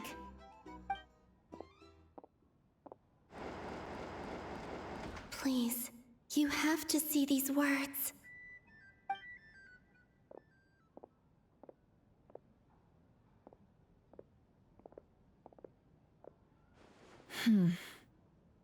Well, do you sense anything? Unfortunately, no. And this place was our last chance. Not necessarily. We've only looked in Nasha Town so far. Miss Columbina said she would leave messages at her friends' dwellings. It's still worth checking where Miss Lauma lives and where I live. Let's try and make some time to look into those then. Wait. What are you waiting for? Oh, Paimon might have overeaten slightly. What's that look for? This is a victory feast. It's normal to eat a little more than usual. The Traveler and Paimon. It's really you. But why are they talking about a victory feast? Huh. You worried Paimon sick while you were out there fighting Rerir. So this is your chance to make it up to her, alright? Wait. So this is the night after the battle against Rerir. How did I end up here? That's quite a long time ago now. Wait. Time. That's it. Every time I've entered reality within this space, it's been at an earlier point in time. Every one of those points has been before I fell into the moon's reflection. And everything I've done to affect reality really did happen in the past. Does this mean that within the moon's reflection, time flows backwards? Starting from the moment I fell in? Not long till Moon Prayer Night now. It's gonna be even livelier than tonight. Although, it's gonna be sad saying goodbye to the damselette. She seems like a really nice person. Paimon. No, I can't. Even if I make contact, they probably won't understand what's going on. And in any case, I'll likely get pulled away again if I do. Instead, I have to find a way to get them to notice what I've written using the moonlight. Wait, even I hadn't thought of doing that before Moon Prayer Night. They'd never conceive of that possibility. Is there truly no other way? Don't lose heart. We'll find a way somehow. Huh? Oh, you say that, but the Frost Moon is beyond the fall sky. If we wanted to go visit her, how would we make it through to the other side? We might not have all the answers now, but I'm sure we'll find a way one day. Huh. Guess someone's gotta be the optimist. The present. The future. That's right. There are still things I can do. What's your plan? Flins, when you were staying next door, did you ever open the window? No. The rooms here are dark and damp, and there's such a buildup of dust on the windows that the moonlight can't even get in. I didn't think it was worth the trouble. The moonlight? Ah, I think I see where you're going. One moment. I'll see if the owner is available. Don't bother. Time is of the essence.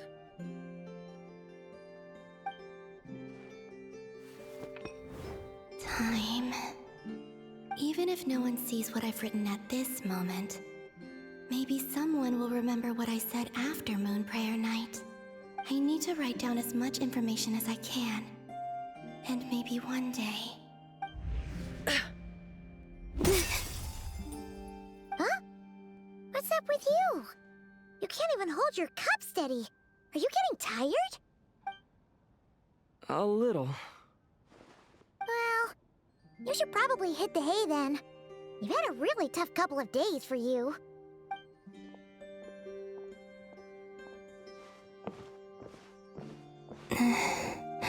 You truly have. You helped defeat Rerir, helped me reclaim my name, and you helped the others organize Moon Prayer Night. Wherever you are right now, I'm sure you're still fighting against the injustices of fate. This is all I can leave for them.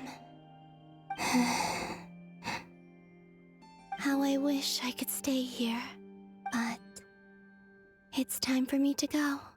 I hope to see you again in the next time, and if the opportunity presents itself. I will surely return to your side. Huh.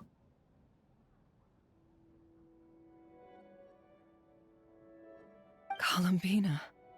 She's alive. Not only that, but she's left us an entire wall's worth of clues. She even wrote down what would happen on Moon Prayer Night. It's just a shame we found it too late. I am here. Time in this place flows backwards. I am constantly moving forward. It sounds like she's found a way to influence the past using Kuvaki. But her future is our past. So, these words have been here ever since we defeated the Ray Hero Solnari. We just never discovered them. Which came first, the chicken or the egg? Do you ever mull over questions like that? Only when I'm in a good mood, and at leisure.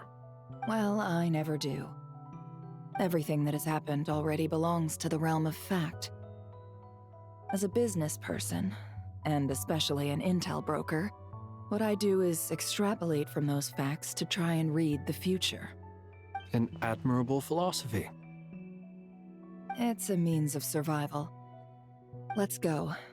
We have a wall's worth of clues to share with the others.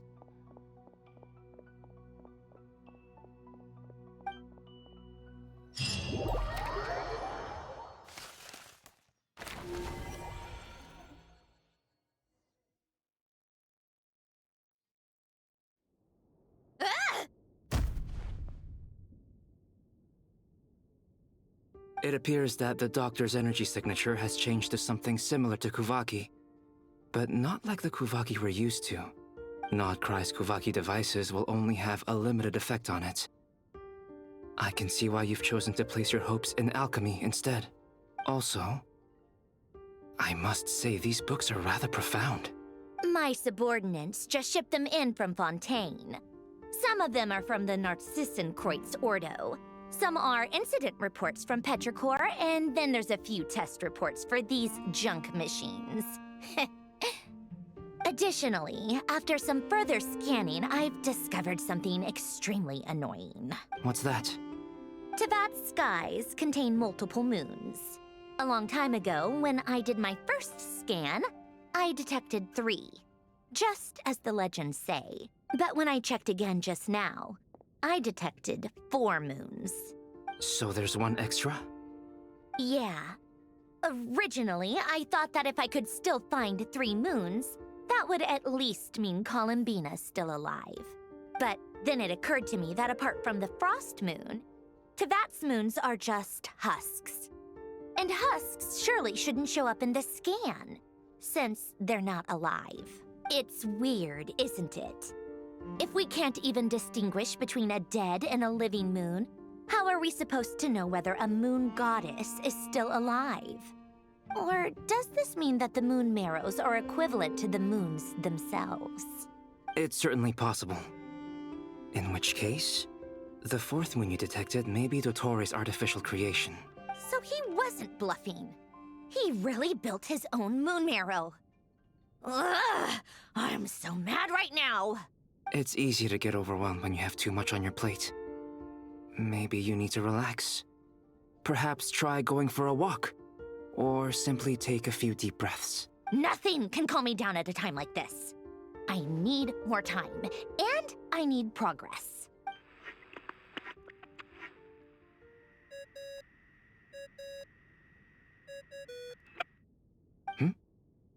It's Mr. Flynn's. I really hate that ringing tone. Ugh. First the 4 orthants of the Narcissenkreuz, then moon marrows. Now what? Oh, sorry if we're disturbing you. Might I ask what's troubling you? What do you want? We're busy. Are you still at the Curatorium of Secrets? Yeah. Look, everyone else is still out, so there's no hurry. Plus, I'm busy, so I would appreciate if you gave me some space. Even though we have crucial intel to share? Fine. I'm listening. Do you intend to share it via the Dodo communication device? Ordinarily, I would, but this is a unique situation. I think it's best that we discuss it in person. See you at the Curatorium.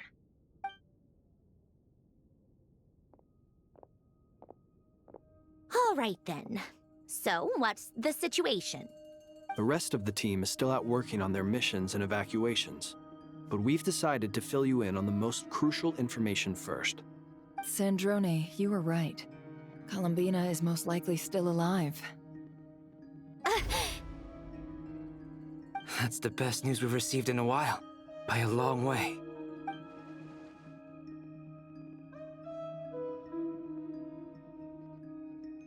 Random locations.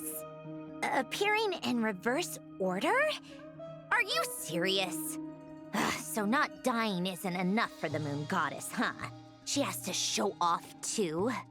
Anyway, does this mean we can deduce her condition from the moon marrows? Miss Androne, there's nothing wrong with simply admitting that you're happy to hear the good news. I'm not. And she's the least of our problems. We're facing a huge crisis. If she can't control the flow of time in there, she's just gonna keep moving backwards. Different points in time won't intersect, and she'll never find a way out. Let's say life begins with a drop of water. When did time begin? The moment this planet came into being? No, that's not right. Her final destination would be the moment at which the space she is in was created. But it doesn't seem like we can influence that space from the outside world. So how can we help her? Also, if she's alive, Rerir and Thelindis might be too. But as far as we know, neither of them have come back out. That space may not have an exit at all. I'm afraid I must concur with Miss Nefer in this. Can't exactly argue with that. Let's leave it there for now. I've taken notes on everything you said. Will it help with your research? I doubt it's gonna help with breaking Dottore's energy fields. But who knows when it might come in handy. Better to have it all written down than try to remember everything when I need it. All right, I need to get back to my research. Mr. Albedo has made a lot of suggestions that will require my undivided attention. Sure, I'll stay here. I have things to work on.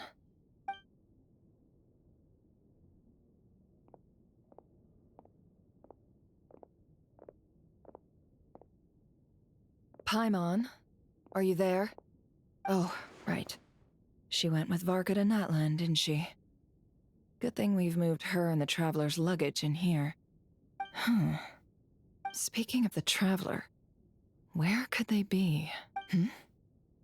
There's a note from Paimon. Paimon here. Not in at the moment, but if anyone needs to borrow her stuff or the Travelers, go ahead and help yourself. Paimon won't be mad. Also, Traveler, if you get back before Paimon, make sure to get some rest. Paimon misses you a lot, but put your health first, all right? How sweet. Well, since you offered, Paimon, don't mind if I do. This is the Traveler and Paimon's luggage. All the items they use day to day are here. It's well organized. I wonder which of them is responsible for that. What do we have here?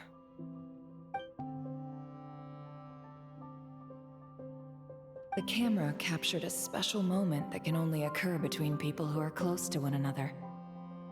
You can really sense how the photographer feels about their subject. I wonder why this picture was placed outside. Is it because Paimon recently looked at it?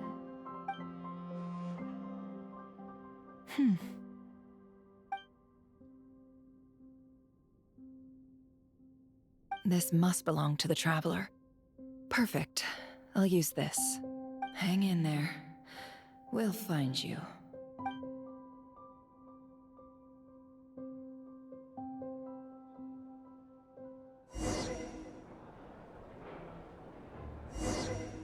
Polonia. Search keyword world formula and bring me all relevant books.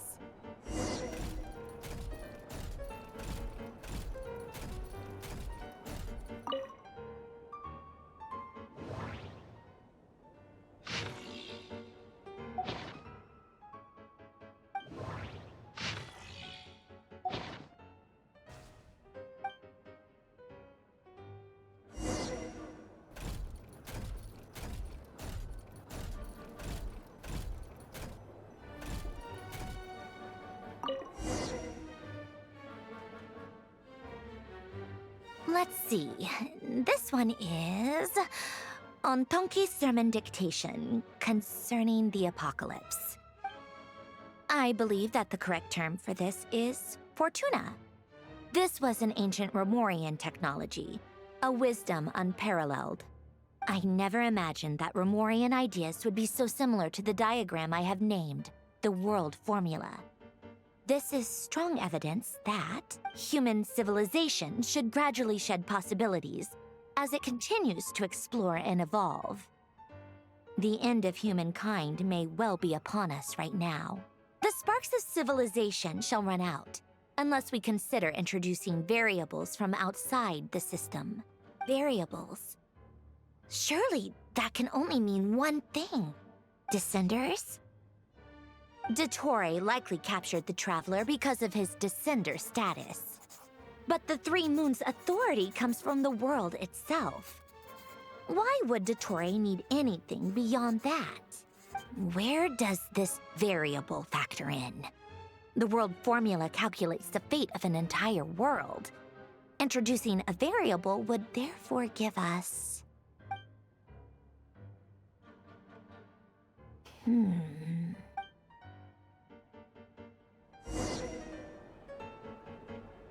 Polonia. Search keyword pathway and bring me all relevant books.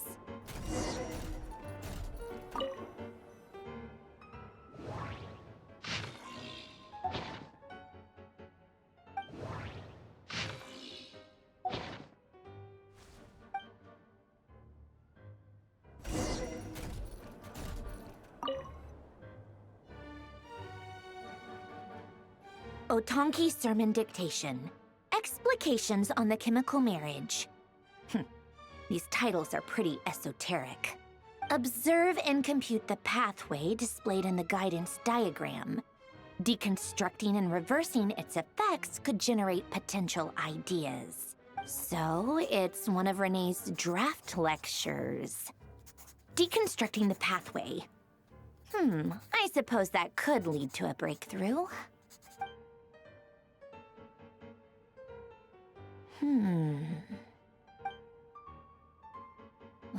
This is so long. This guy sure loves showing off his knowledge.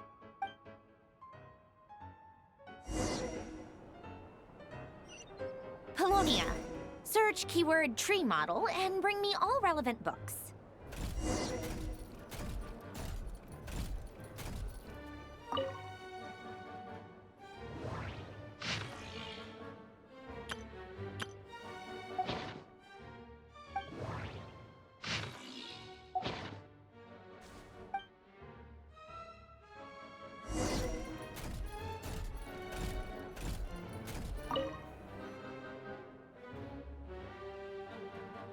Most of the experimental devices proposed by the Lilia Crucis Ordo are built based on the simple and basic logical structure of a tree model. Lilia Crucis. Guess they were trying to cover up the name of the Nautitzenkreuz Ordo? When Duke St. Germanus departed, he said, "It seems that there's no going back." Alas, he is only a genius when it comes to machines. In all other things, he is but ordinary. Excuse me? I'm sorry. That's just ridiculous. What kind of book is this? Great Detective Herlock, The Alchemist and the Clockwork Saint? Isn't this a novel? Come on. Still, the author swears that they knew Renee well. Whatever. I guess it's not beyond the realms of possibility that Renee would say nonsense like that on occasion. Memory, wishes, souls, and persona. Frankly, this sounds more like occultism, but if Albedo vouches for it, I suppose there must be some alchemical basis to these techniques. The way Alain Guillotin saw it, the world was comprised of machines. The universe needed machines, and thus his technologies were created. That's why I was born. Renee, his full name was René de Petrichor, if I recall correctly. Sounds like he and the town must be intricately connected. That place was also the source of most of our information regarding Remurian civilization. Seems like some of his projects were based on their technology. The cutting of souls and storing them in vessels. These seemingly unrelated techniques underpinned René's research. Assuming that the 4 orthants correspond to alchemical categories. The chemical marriage model? Alain would have scoffed at that. He never would have let those theories or parameters anywhere near his mathematical formulas.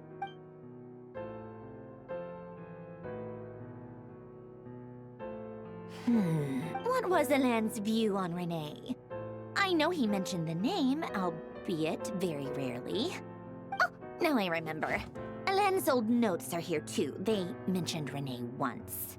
Renee seemed most out of sorts when he spoke to me.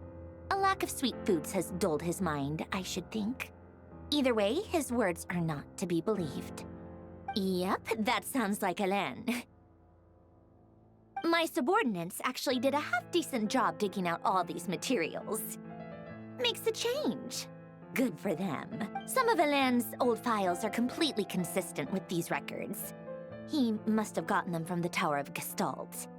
I never knew he got his hands on Renee's records that early. He may have kept them, but he never even attempted to use them. Didn't believe a word they said. Come to think of it, Renee's world formula was filled with calculations of constants. That shows he believed that the fate of the world to be predetermined. As for Alain, it's been too long. I forget what he said. What would he have said? A guy like him, fervent believer in machines, but not headstrong enough. The world can be changed. It is worth persevering. Yes, that's how he used to think at least. He created that procedure to save this world. Yet the scale of the world's fate proved too enormous. The result was beyond his ability to calculate.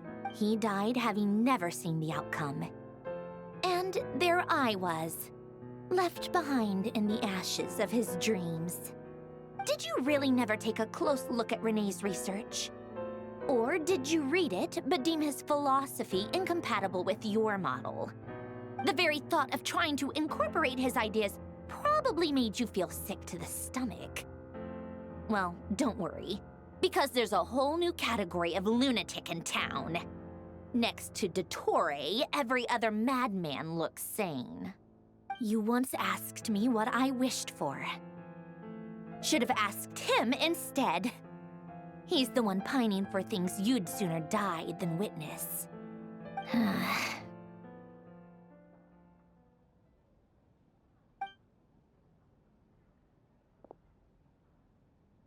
Even the tiniest variable can make big waves in the present. Now then, allow me to put these incompatible fragments together in your stead. First, establish and verify the existence of the Great Circle. Absolute nihil on one end, absolute reality on the other. Now, search between these two extremes. Then, the construction criteria. Variables. The sparks of civilization shall run out unless we consider introducing variables from outside the system. Traverse the world, space-time, and civilization. Then extract the essential nodes from the records to determine which variables they point to. The primordial power that differentiated itself from the void. The power of light. Yes, light. Records. Hyperborea. This is horrendously complicated. After all that, I'm still missing a few variables. How do you think it looks, Polonia? Like the frenzied scrawlings of a madwoman? Fine, keep it to yourself. It's not like you can talk anyway. I'll assume you gave it a passing grade. I jest. But true madness does often start with trying to save the world. What would Arlecchino and Columbina think if they saw this incomprehensible hen scratch? They'd probably have me institutionalized. So would Rosaline. She's been dead for a while now. When I close my eyes and think back, I can still see her face. And that enormous dress she used to wear. Such a bizarre choice. What possessed her? Oh, and the clack-clack of those heels used to drive me insane. No one's asking me, obviously, but I hope you all know that I never wanted to save the world. I'm not crazy. I don't have delusional ambitions, and that's a clinical fact. The world needs a solution, but I don't need the world's validation.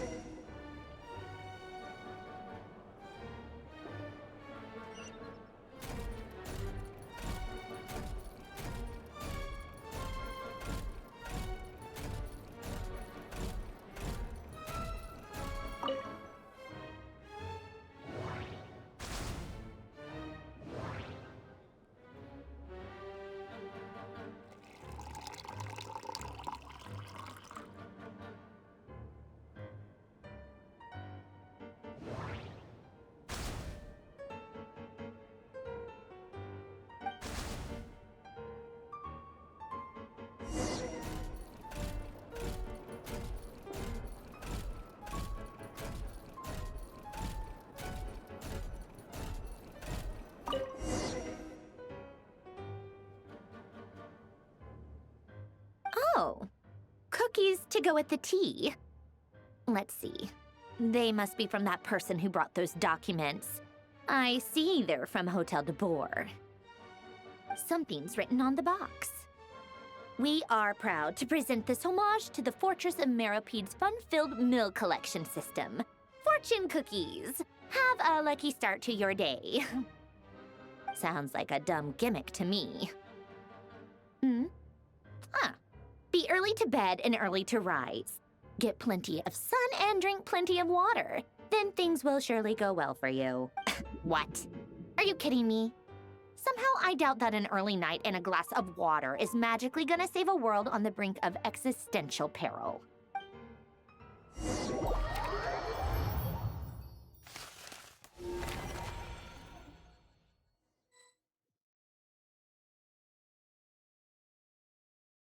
Lady Arlecchino, word has reached us that Lady Marionette's troops are all in position. They are ready to act as soon as the order is given. Excellent. The only thing is, they are fewer in number than we expected. It looks like many of them must have lost their lives at the hand of the monsters released by the Doctor. Can't be helped. Allow them to join our ranks, and keep in contact. As you wish.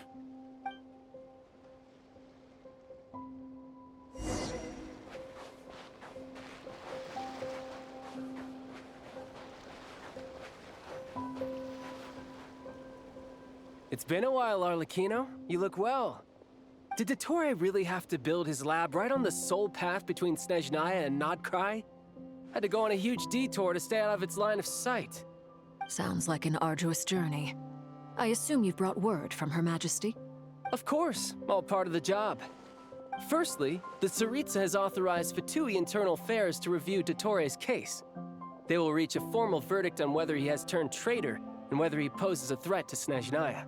While they're working on that, I've been ordered to come and receive the refugees from Nodcry. They are nearby.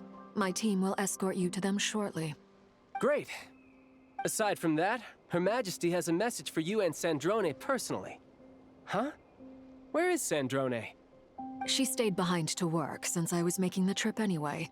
It seemed sensible to have one person on standby at base while the other came out to meet you. All right, guess that's just how she rolls. In that case, tell her that the Tsaritsa's decree this time is pretty awesome sounding. I think she'll like this one. Still, I wonder what... Wait, what's that? Did one of our troops turn into a monster? Take him out.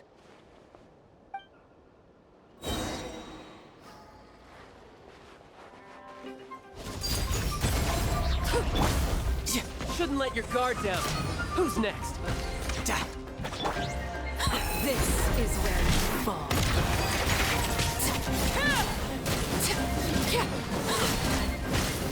You've gotten stronger, Arlecchino. Nice. Stop that right now. I appreciate the praise, but I am not fighting you today.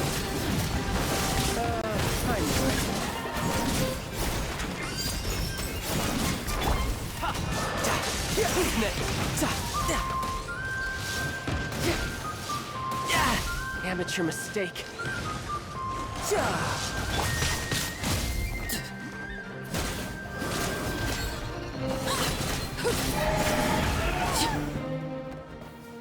I can't believe it. He was a living, breathing human one moment, and the next... Another fine piece of work by our dear colleague, I'm afraid. What in the world has been going on in Nodcry? A lot. But long story short, Dottore stole 2 moon marrows that should have belonged to Columbina, then built a 3rd moon marrow of his own to concentrate the Trilunar Authority in his hands. What? What do you mean he built a moon marrow? People build roads and houses, not moon marrows. What's his next DIY project? He's gonna build a god? You could stand to be less surprised. We are harbingers. The work we are engaged in makes the creation of gods seem mundane by comparison. I tell everyone who asks that you once crossed swords with Rex Lapis while serving as a key supporter for Rosaline's plan. But right now, you're acting like a common adventurer. Thanks for speaking up for me. Those 2 really took me for a ride back then. Then again, surely no common adventurer would manage to get tangled up with them the way I did. That's gotta count in my favor, right? It almost sounds like you wish to repeat the experience. I might have to lower my opinion of you. No. I'll stop talking. Please, go on. Dottore is currently still experimenting with his newfound power in ways that continue to corrode the outside world. As for the human mutation, I believe this is simply a consequence of his experiments, and not a strategic move. That radiant beast was once a subordinate of Sandrone's. I suspect he was only allowed to live so that he could become an experimental subject. Also, those of us who fought Dottore have been afflicted with a curse. As such, I cannot leave Nodcry. This is so much worse than I thought. No wonder Her Majesty's decree is so extreme. While these exceptional circumstances persist, the Harbingers are hereby authorized to use unilateral executive powers. Should Dottore pose a threat, Arlecchino and Sandrone are permitted to eliminate him. My thanks to Her Majesty. I will pass these good tidings on to Sandrone. Her Majesty has also declared that she will refrain from launching an attack on the now evacuated Nodcry due to the presence of unretrieved research material. A wise decision. By the way, how's my old partner doing? I'm assuming they're with you? Partner? You mean the Traveler? I'm afraid I have bad news. He was captured after our failed assault in Dottore's lab. His whereabouts are currently unknown. What? Why? Since when does Dottore have a bone to pick with him? That is indeed the question. I'm not sure he does. He must have some other goal in mind. This won't do. I have to rescue him. You can't. We have no idea where the Traveler is. What am I supposed to do then? Stand here twiddling my thumbs? Sandrone is working on it. The best thing you can do right now is complete your mission. Fine. I guess I'll leave this to you then. One last thing. Tell the Rooster to get the message out to the gods and citizens of every nation in Teyvat. Beware. An uncontrollable pollution is spreading forth from Nodcry. The source of that pollution is a madman drunk on the success of his experiments. The Fatui and our allies will endeavor to contain the threat. However, if Nodcry falls, things are likely to escalate. Considering Dottore is one of our own, all Fatui stationed in Nodcry consider it our duty to stay and fight him to the bitter end. Whatever the cost. Hey, don't be too pessimistic. If it comes to it, I'm sure Her Majesty won't stand by and do nothing. I hope you're right.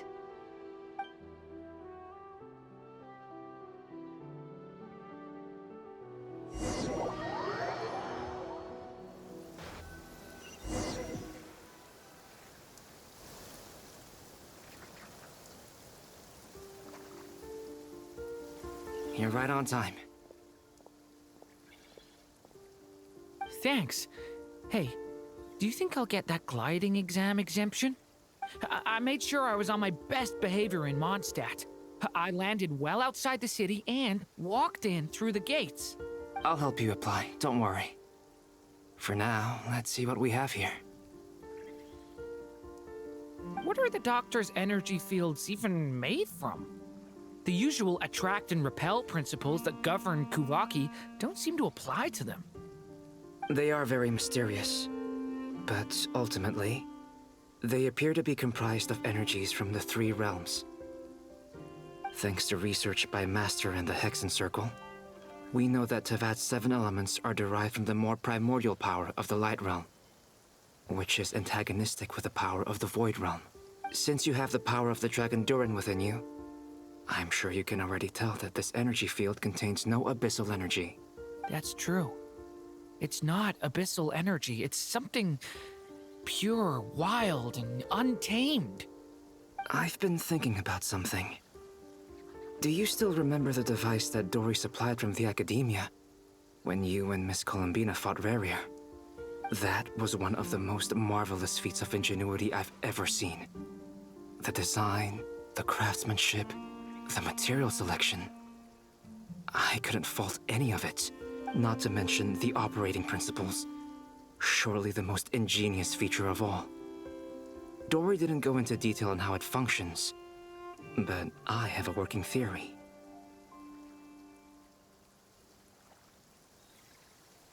The clue was that Miss Columbina was somehow able to use the pyro energy that you provided, despite the fact that, as a moon goddess, she should only be able to use Light Realm energy in principle.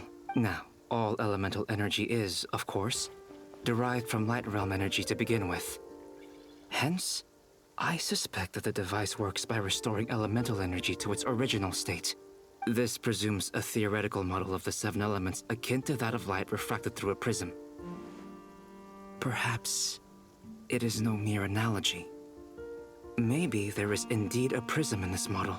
I almost wonder if the idea for the device was conceived based on direct observations of said prism. It would explain how such an ironclad design concept was achieved. It is at once a masterwork of engineering and a groundbreaking application of the Academia's latest elemental theories. I suspect only Lesser Lord Kusanali herself could have devised such an ambitious technology. But back to the energy field before us. If this is pure light realm energy, its relation to elemental energy is one of integration versus division. Or you could say that the former contains the latter. Could this mean that elemental energy can dilute the power of the light realm? Should we give it a try? We should.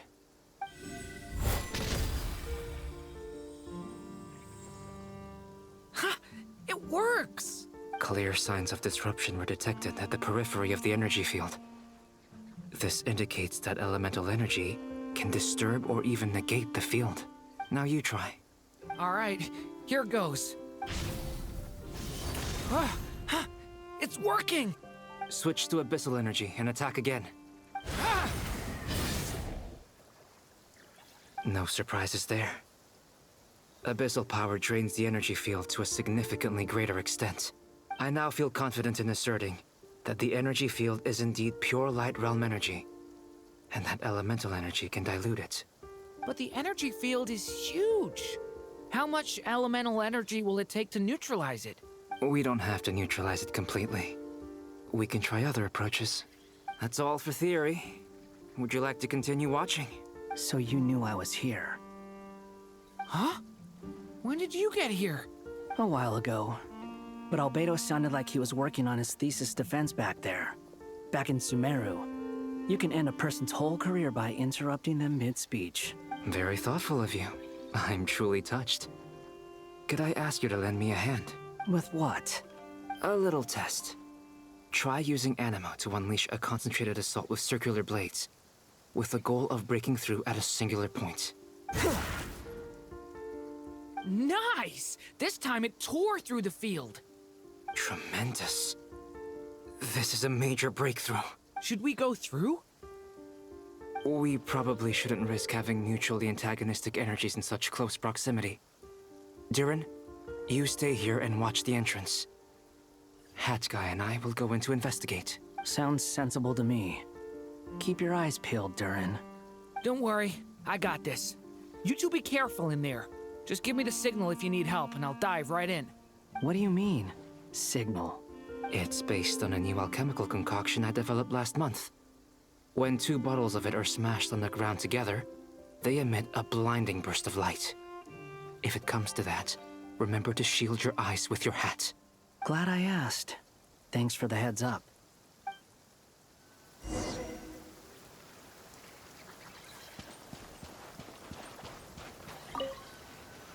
Like I thought. Beyond a certain distance, we can't see the opening where we came in.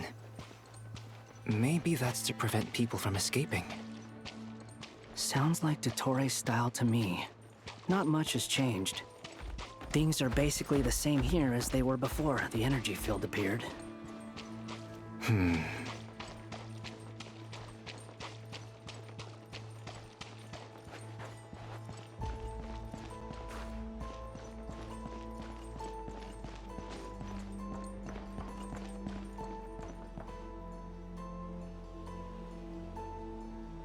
They have no heartbeats and they're not breathing.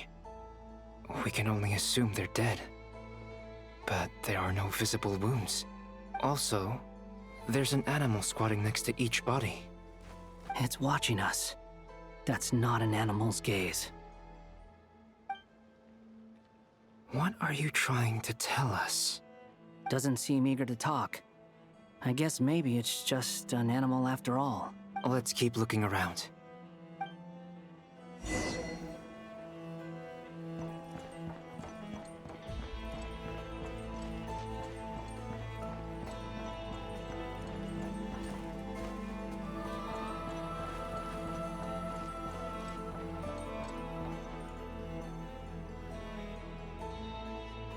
Same situation everywhere. Not a living soul in sight. Just countless bodies with animals standing watch over them. Well, I think we can safely rule out the possibility that they're all pets. Is skirting around the topic your way of showing consideration for other people's feelings? Just being cautious. I don't doubt that you can handle the truth.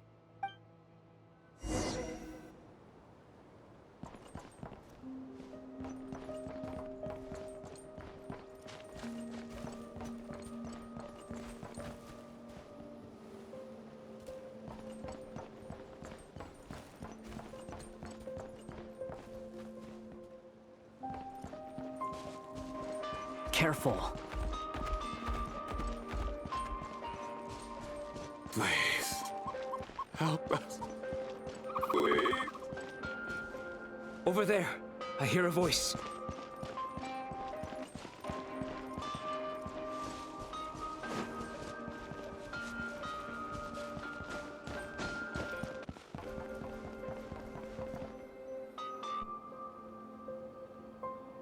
Please, help us. Please. What happened here? I don't know. Suddenly, everyone collapsed. Then my line of sight got lower. I still have some of my senses left. I gotta get out of here.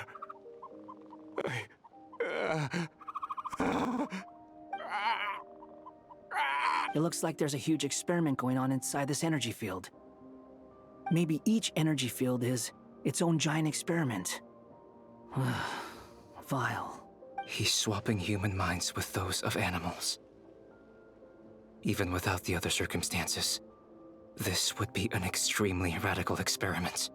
Those people may have lost their sense of selves, but they are not fully animals either. If they were, they would have left. But instead, their instincts are driving them to remain by their dead bodies. We should go. No sense in sticking around here longer than we need to. Agreed.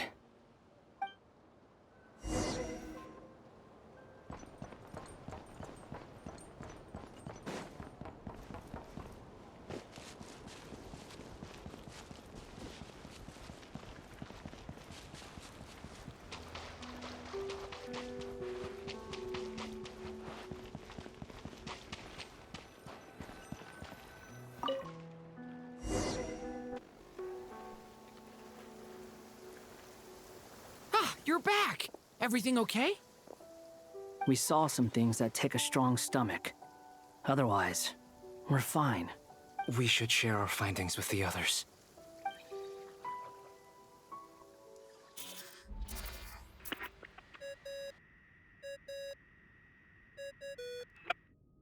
Yes? Who is it? Miss Nefer, it's me, Albedo. We found a way to break through the energy fields. With enough control, it's possible to tear them open using elemental energy. Also, we managed to take a look inside. Dottore is carrying out his cruel experiments on an immense scale. Any residents who have failed to evacuate in time will likely meet a grisly end. Sounds like he's living down to our expectations. Might I ask how things are proceeding on your end? I'm just about to get started. I'll be in touch once I have a result. Understood. Stay safe. I will.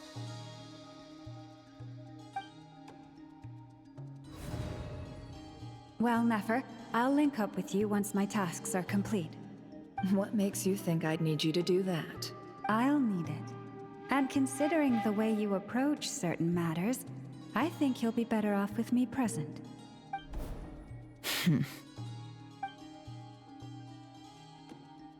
Let's begin. Entering simulation mode.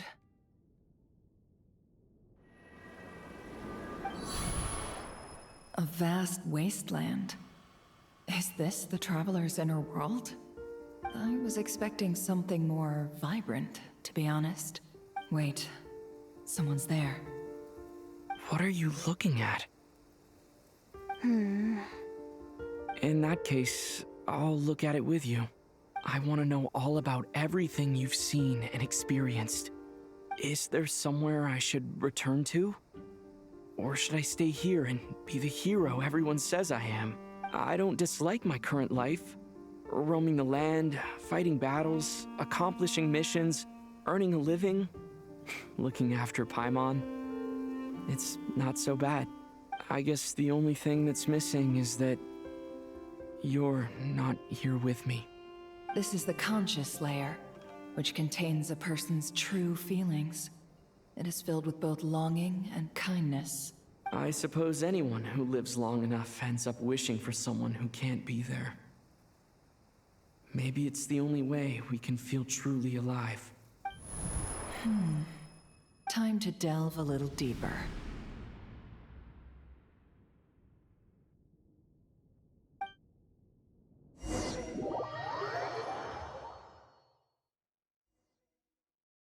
Nasha Town is hardly the optimal choice for a place to live, but it has character and a reasonable population density. What are you trying to say? Oh, don't be nervous. I was just thinking where might make a good starting point for your journey. Perhaps I should send you further afield. Conria, perhaps. Conria ceased to exist long ago. Once again, you fail to understand the possibilities that the Tri-Lune creates. Anything that has existed in the past, I can now recreate. You simply do not wish to see that happen. That might be because you miss your sibling and fear getting answers that you are not ready to learn. But this is not for me to judge. If we are to collaborate, we need to maintain an amicable relationship. In a moment, you will be able to...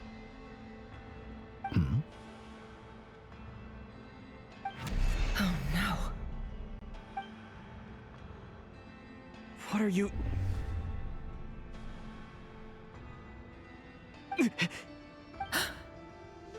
What are you gonna do? Don't move. Something unwanted has crept into... Oh? Gone as quickly as it came.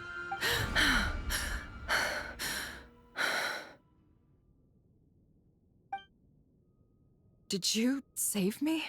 If I hadn't cut the connection, Dottore might have caught you from the other side and destroyed you. This was a good idea, but once is plenty. You were exceptionally brave. Excellent work.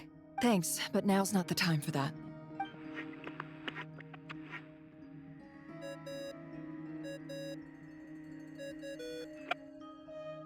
Albedo speaking. I think I know where he is. What is this endless darkness? I can't see anything, even though my eyes are wide open. But why? What happened? Ah, sorry about that. I take it you didn't notice. Just now, a friend of yours took a little peek into your mind. Could it be Nefer? How did she do it? Did she use something as a medium to connect to me? Do you think she's aware of your current circumstances? Oh dear. Have I stunned you into silence? I only wanted to slow down your time a little so I could stop your intruder in her tracks. It would have been nice to capture the spy. I must say, I'm finding the ability to adjust the flow of time rather intriguing. The moment you closed your eyes, time seemed to grow impossibly viscous, didn't it? A whole month passed before you opened your eyes again, but only for you. No one else was affected. I dare say this is something only a god can achieve. Point taken. You've proven once again that you have god-tier powers. Oh, you misunderstand. This wasn't about proving a point. I was testing things out. I find I learn best by doing, and I have to admit, time is not the easiest dimension to control. I only wanted to make you sleep for a short while, but it ended up lasting a whole month. Clearly some finesse is required to wield the authority over time as I wish. I hope you're not angry with me. It was only a month's discrepancy, nothing too serious. Had I been off by a year, a decade, or even a century, that would have been quite a different story. You could have frozen me for millions of years. So much for collaboration. You aren't showing much sincerity. Millions of years? To what end? I wonder if you don't understand humans all that well. They are very pragmatic creatures who understand only that which they can perceive with their senses. If I had you sit here for a week, I imagine people might sympathize. But if I left you here for 100, 1,000, or 10,000 years, the sheer size of that number would cause it to lose all meaning to them. They would not have the capacity to comprehend your suffering, and thus they could not empathize. Unfortunately, while gods do exist in Tevat, it is ordinary humans that account for most of the population. Their lifespans are so limited, their bodies so fragile. Did you ever really hope that they could begin to understand someone like you? Your long life and unique origins make you fundamentally different from them. How long will it be before they start to treat you like the alien you are? Before you are ostracized, outcast? Alien? Even I feel bad for you sometimes. This world has made you into a slave. So many times you have served its will, and not once have the powers that be ever thought to grant you the one simple thing you wish for. You have been treated most unfairly. I can change that. I will grant you special privileges and give you back the status you rightly deserve as a descender.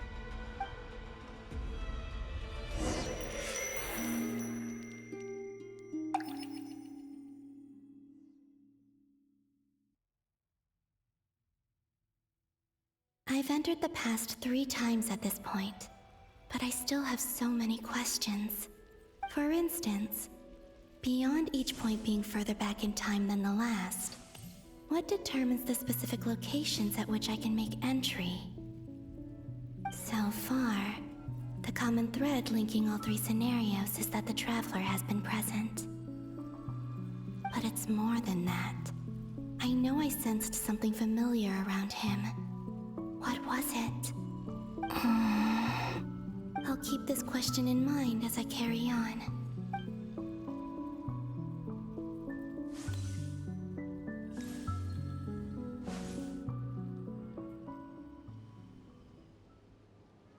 Humans, you never change. Always trying to use powers you neither comprehend nor control.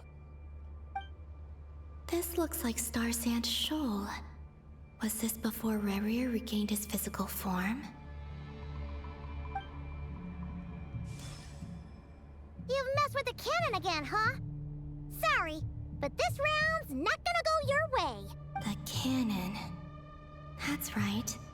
I was at Silver Moon Hall and I sensed an abnormal Kuvaki fluctuation coming from Nasha Town. And right after that, came an ominous power emanating from Star Sand Shoal. My body was once torn into countless pieces and hurled into the swirling chaos of time itself. But even so, my life and will were not extinguished. I wonder if I could try to prevent his resurrection, but how would I do it? What can I do, here and now? Traveler! Behind you! Look at that light! No, I won't make it in time. He's using the Kuvaki shield, like I taught him. Is he going to use it to block the cannon's beam? He's strong. I'm sure he can manage. But the force released when the beam impacts the shield might lead to collateral damage. Easy Island. The Frost Moon Scions will be exposed to lethal levels of Kuvaki. A question, if I may. Kind Miss Columbina. When the cannon's Kuvaki beam was deflected earlier, I saw several bolts of energy streak toward Hisi Island, only to be blocked. Did you also have a hand in that? Maybe that really was me after all. Well, future me. But I don't know if I have enough power left.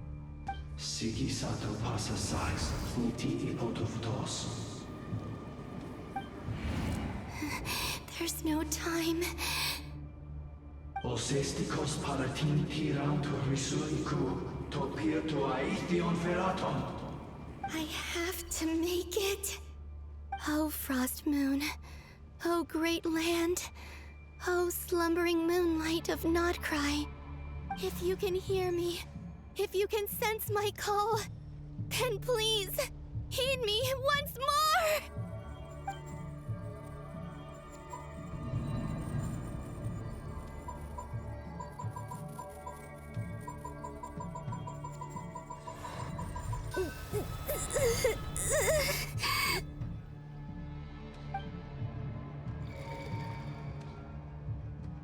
Did it work?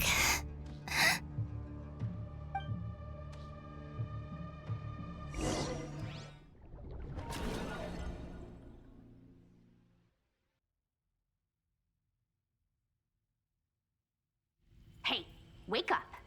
Hey, did you hear me? Call him, Bina. I said wake up now!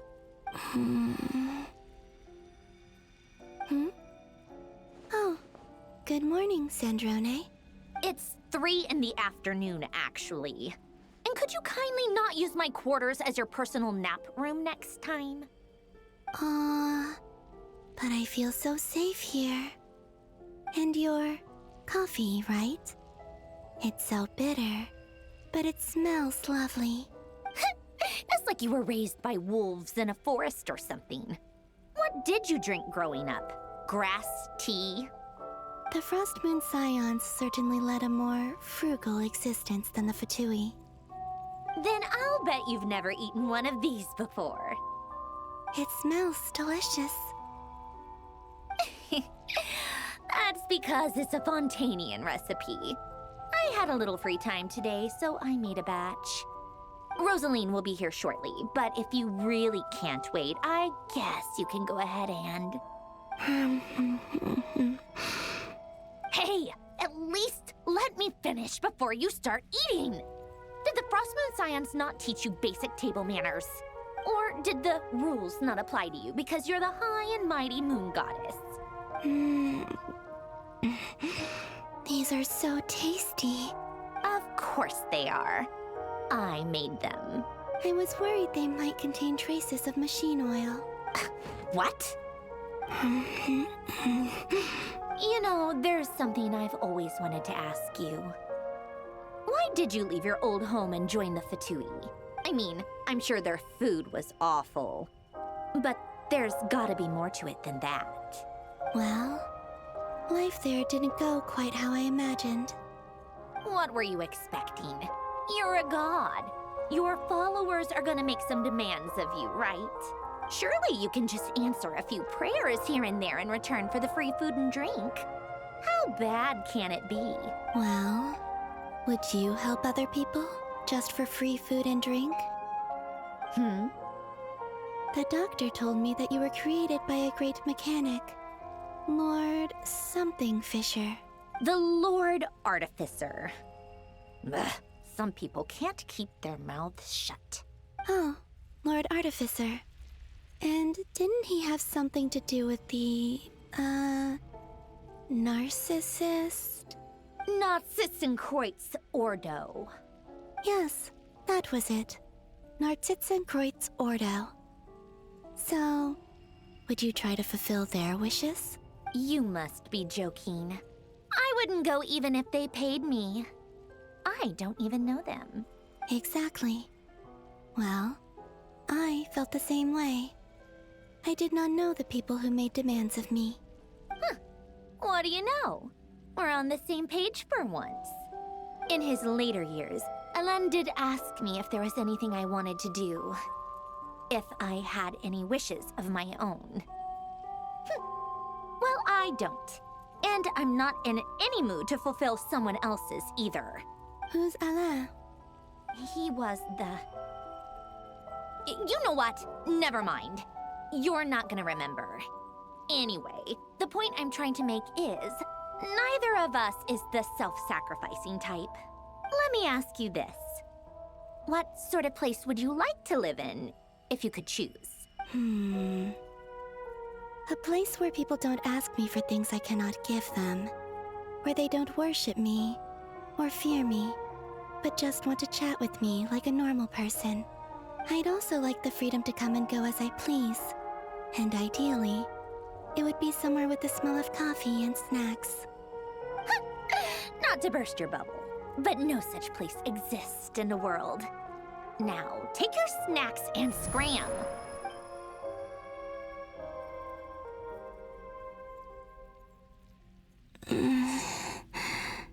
Did I pass out? Of course.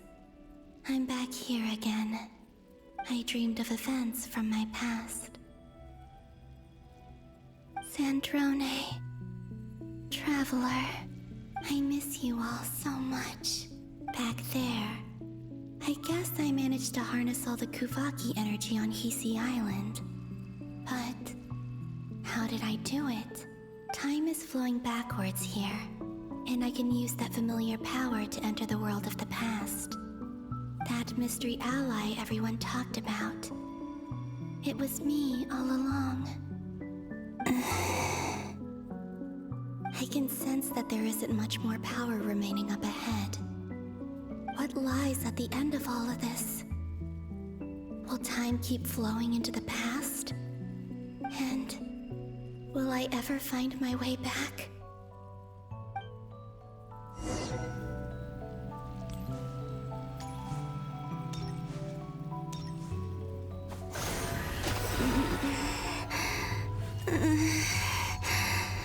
It's getting harder and harder to use my power.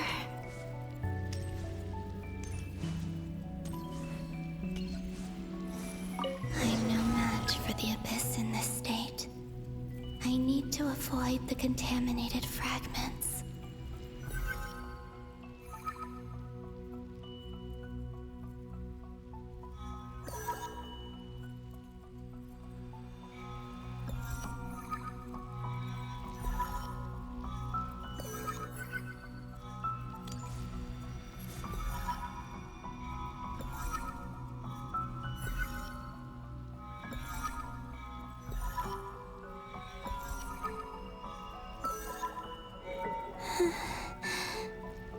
Time to go.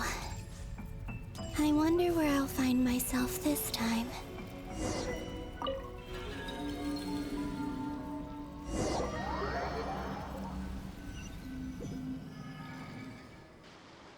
The Final Night Cemetery.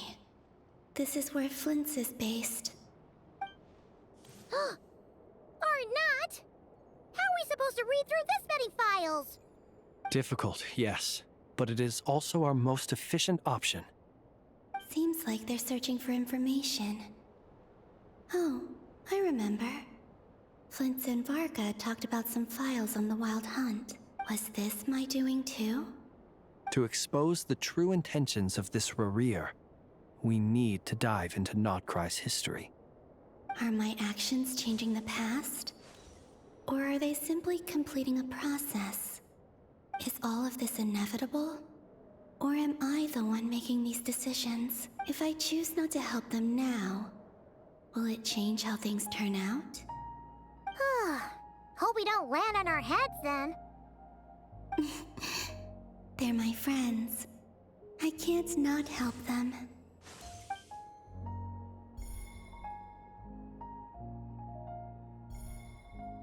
Ghost! And the other one was... here. Hey! Another file's moving!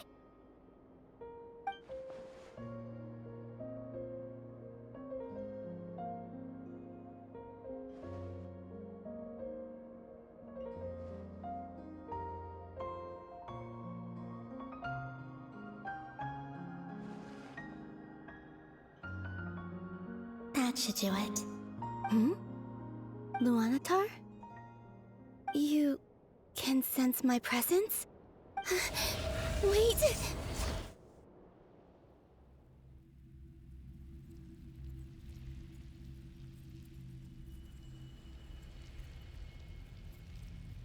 Luanatar. So she's that familiar presence I've been sensing all along. She's always been by the Traveler's side. That explains why the Traveler has been there each time I've entered the past. But why Luanatar? Is it because she has a connection to me as the Moon Goddess's familiar? If so, why not any other Kuhenki? That's...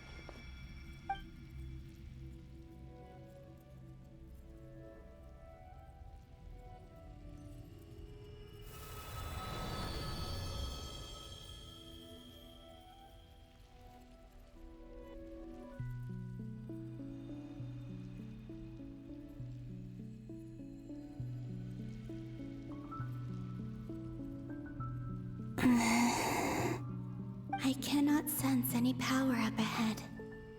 Just a void, stretching out into infinity. This is likely my final chance to enter the past. It's now or never. I have to find a way back.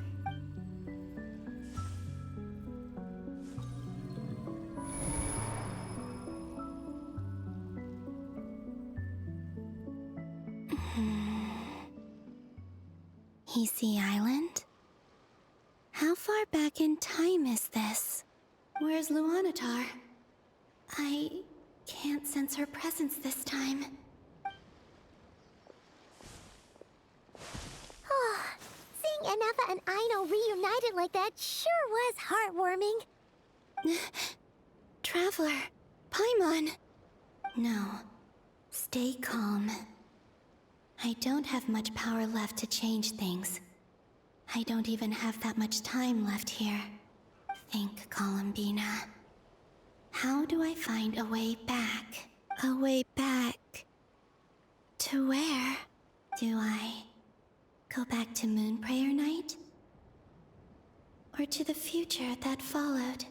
And if I return in my current state, what will become of me then?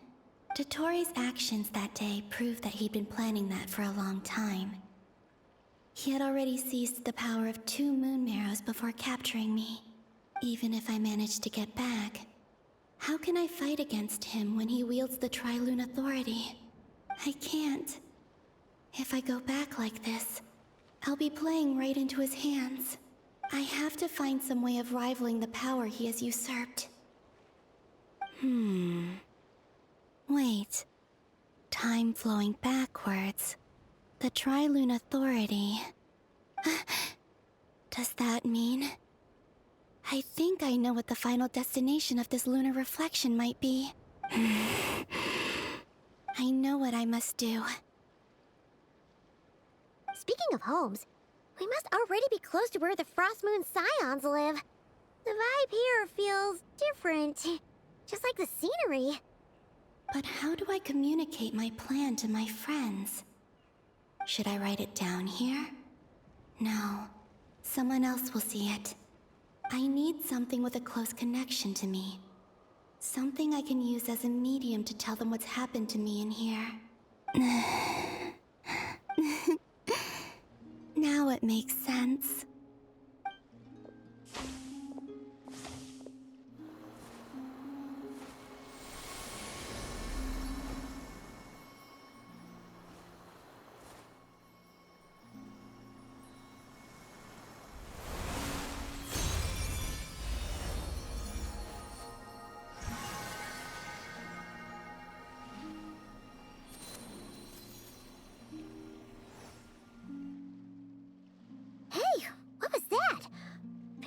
Some sort of breeze blew by, and then the petals suddenly turned into... Huh? It was I who brought Luanatar into being. I gave up a piece of my own soul to create her. That's why I could sense a familiar power from the moment I entered this space. It also explains why she's been present in every past location that I've entered. Because we have a deep connection. Hey there! What's your name? And the reason why there are no more gates to the past after this point is that Luanatar hadn't been born then. No wonder I sensed the trace of a blessing when we first met. But I still didn't recognize the soul hidden within you. Back then, I was just a little lost dove. I had yet to become Columbina Hyposelenia. Go on. Go on now. We've got stuff to do. Best you find someone else to hang out with. Hey, you scared it off. I'll be counting on you. Remember to stay by the traveler's side, guide him, and help him in my stead. Oh, and bring him to the garden where the moon prayer blossoms grow. There's a little lost dove there who will need his help. Go on.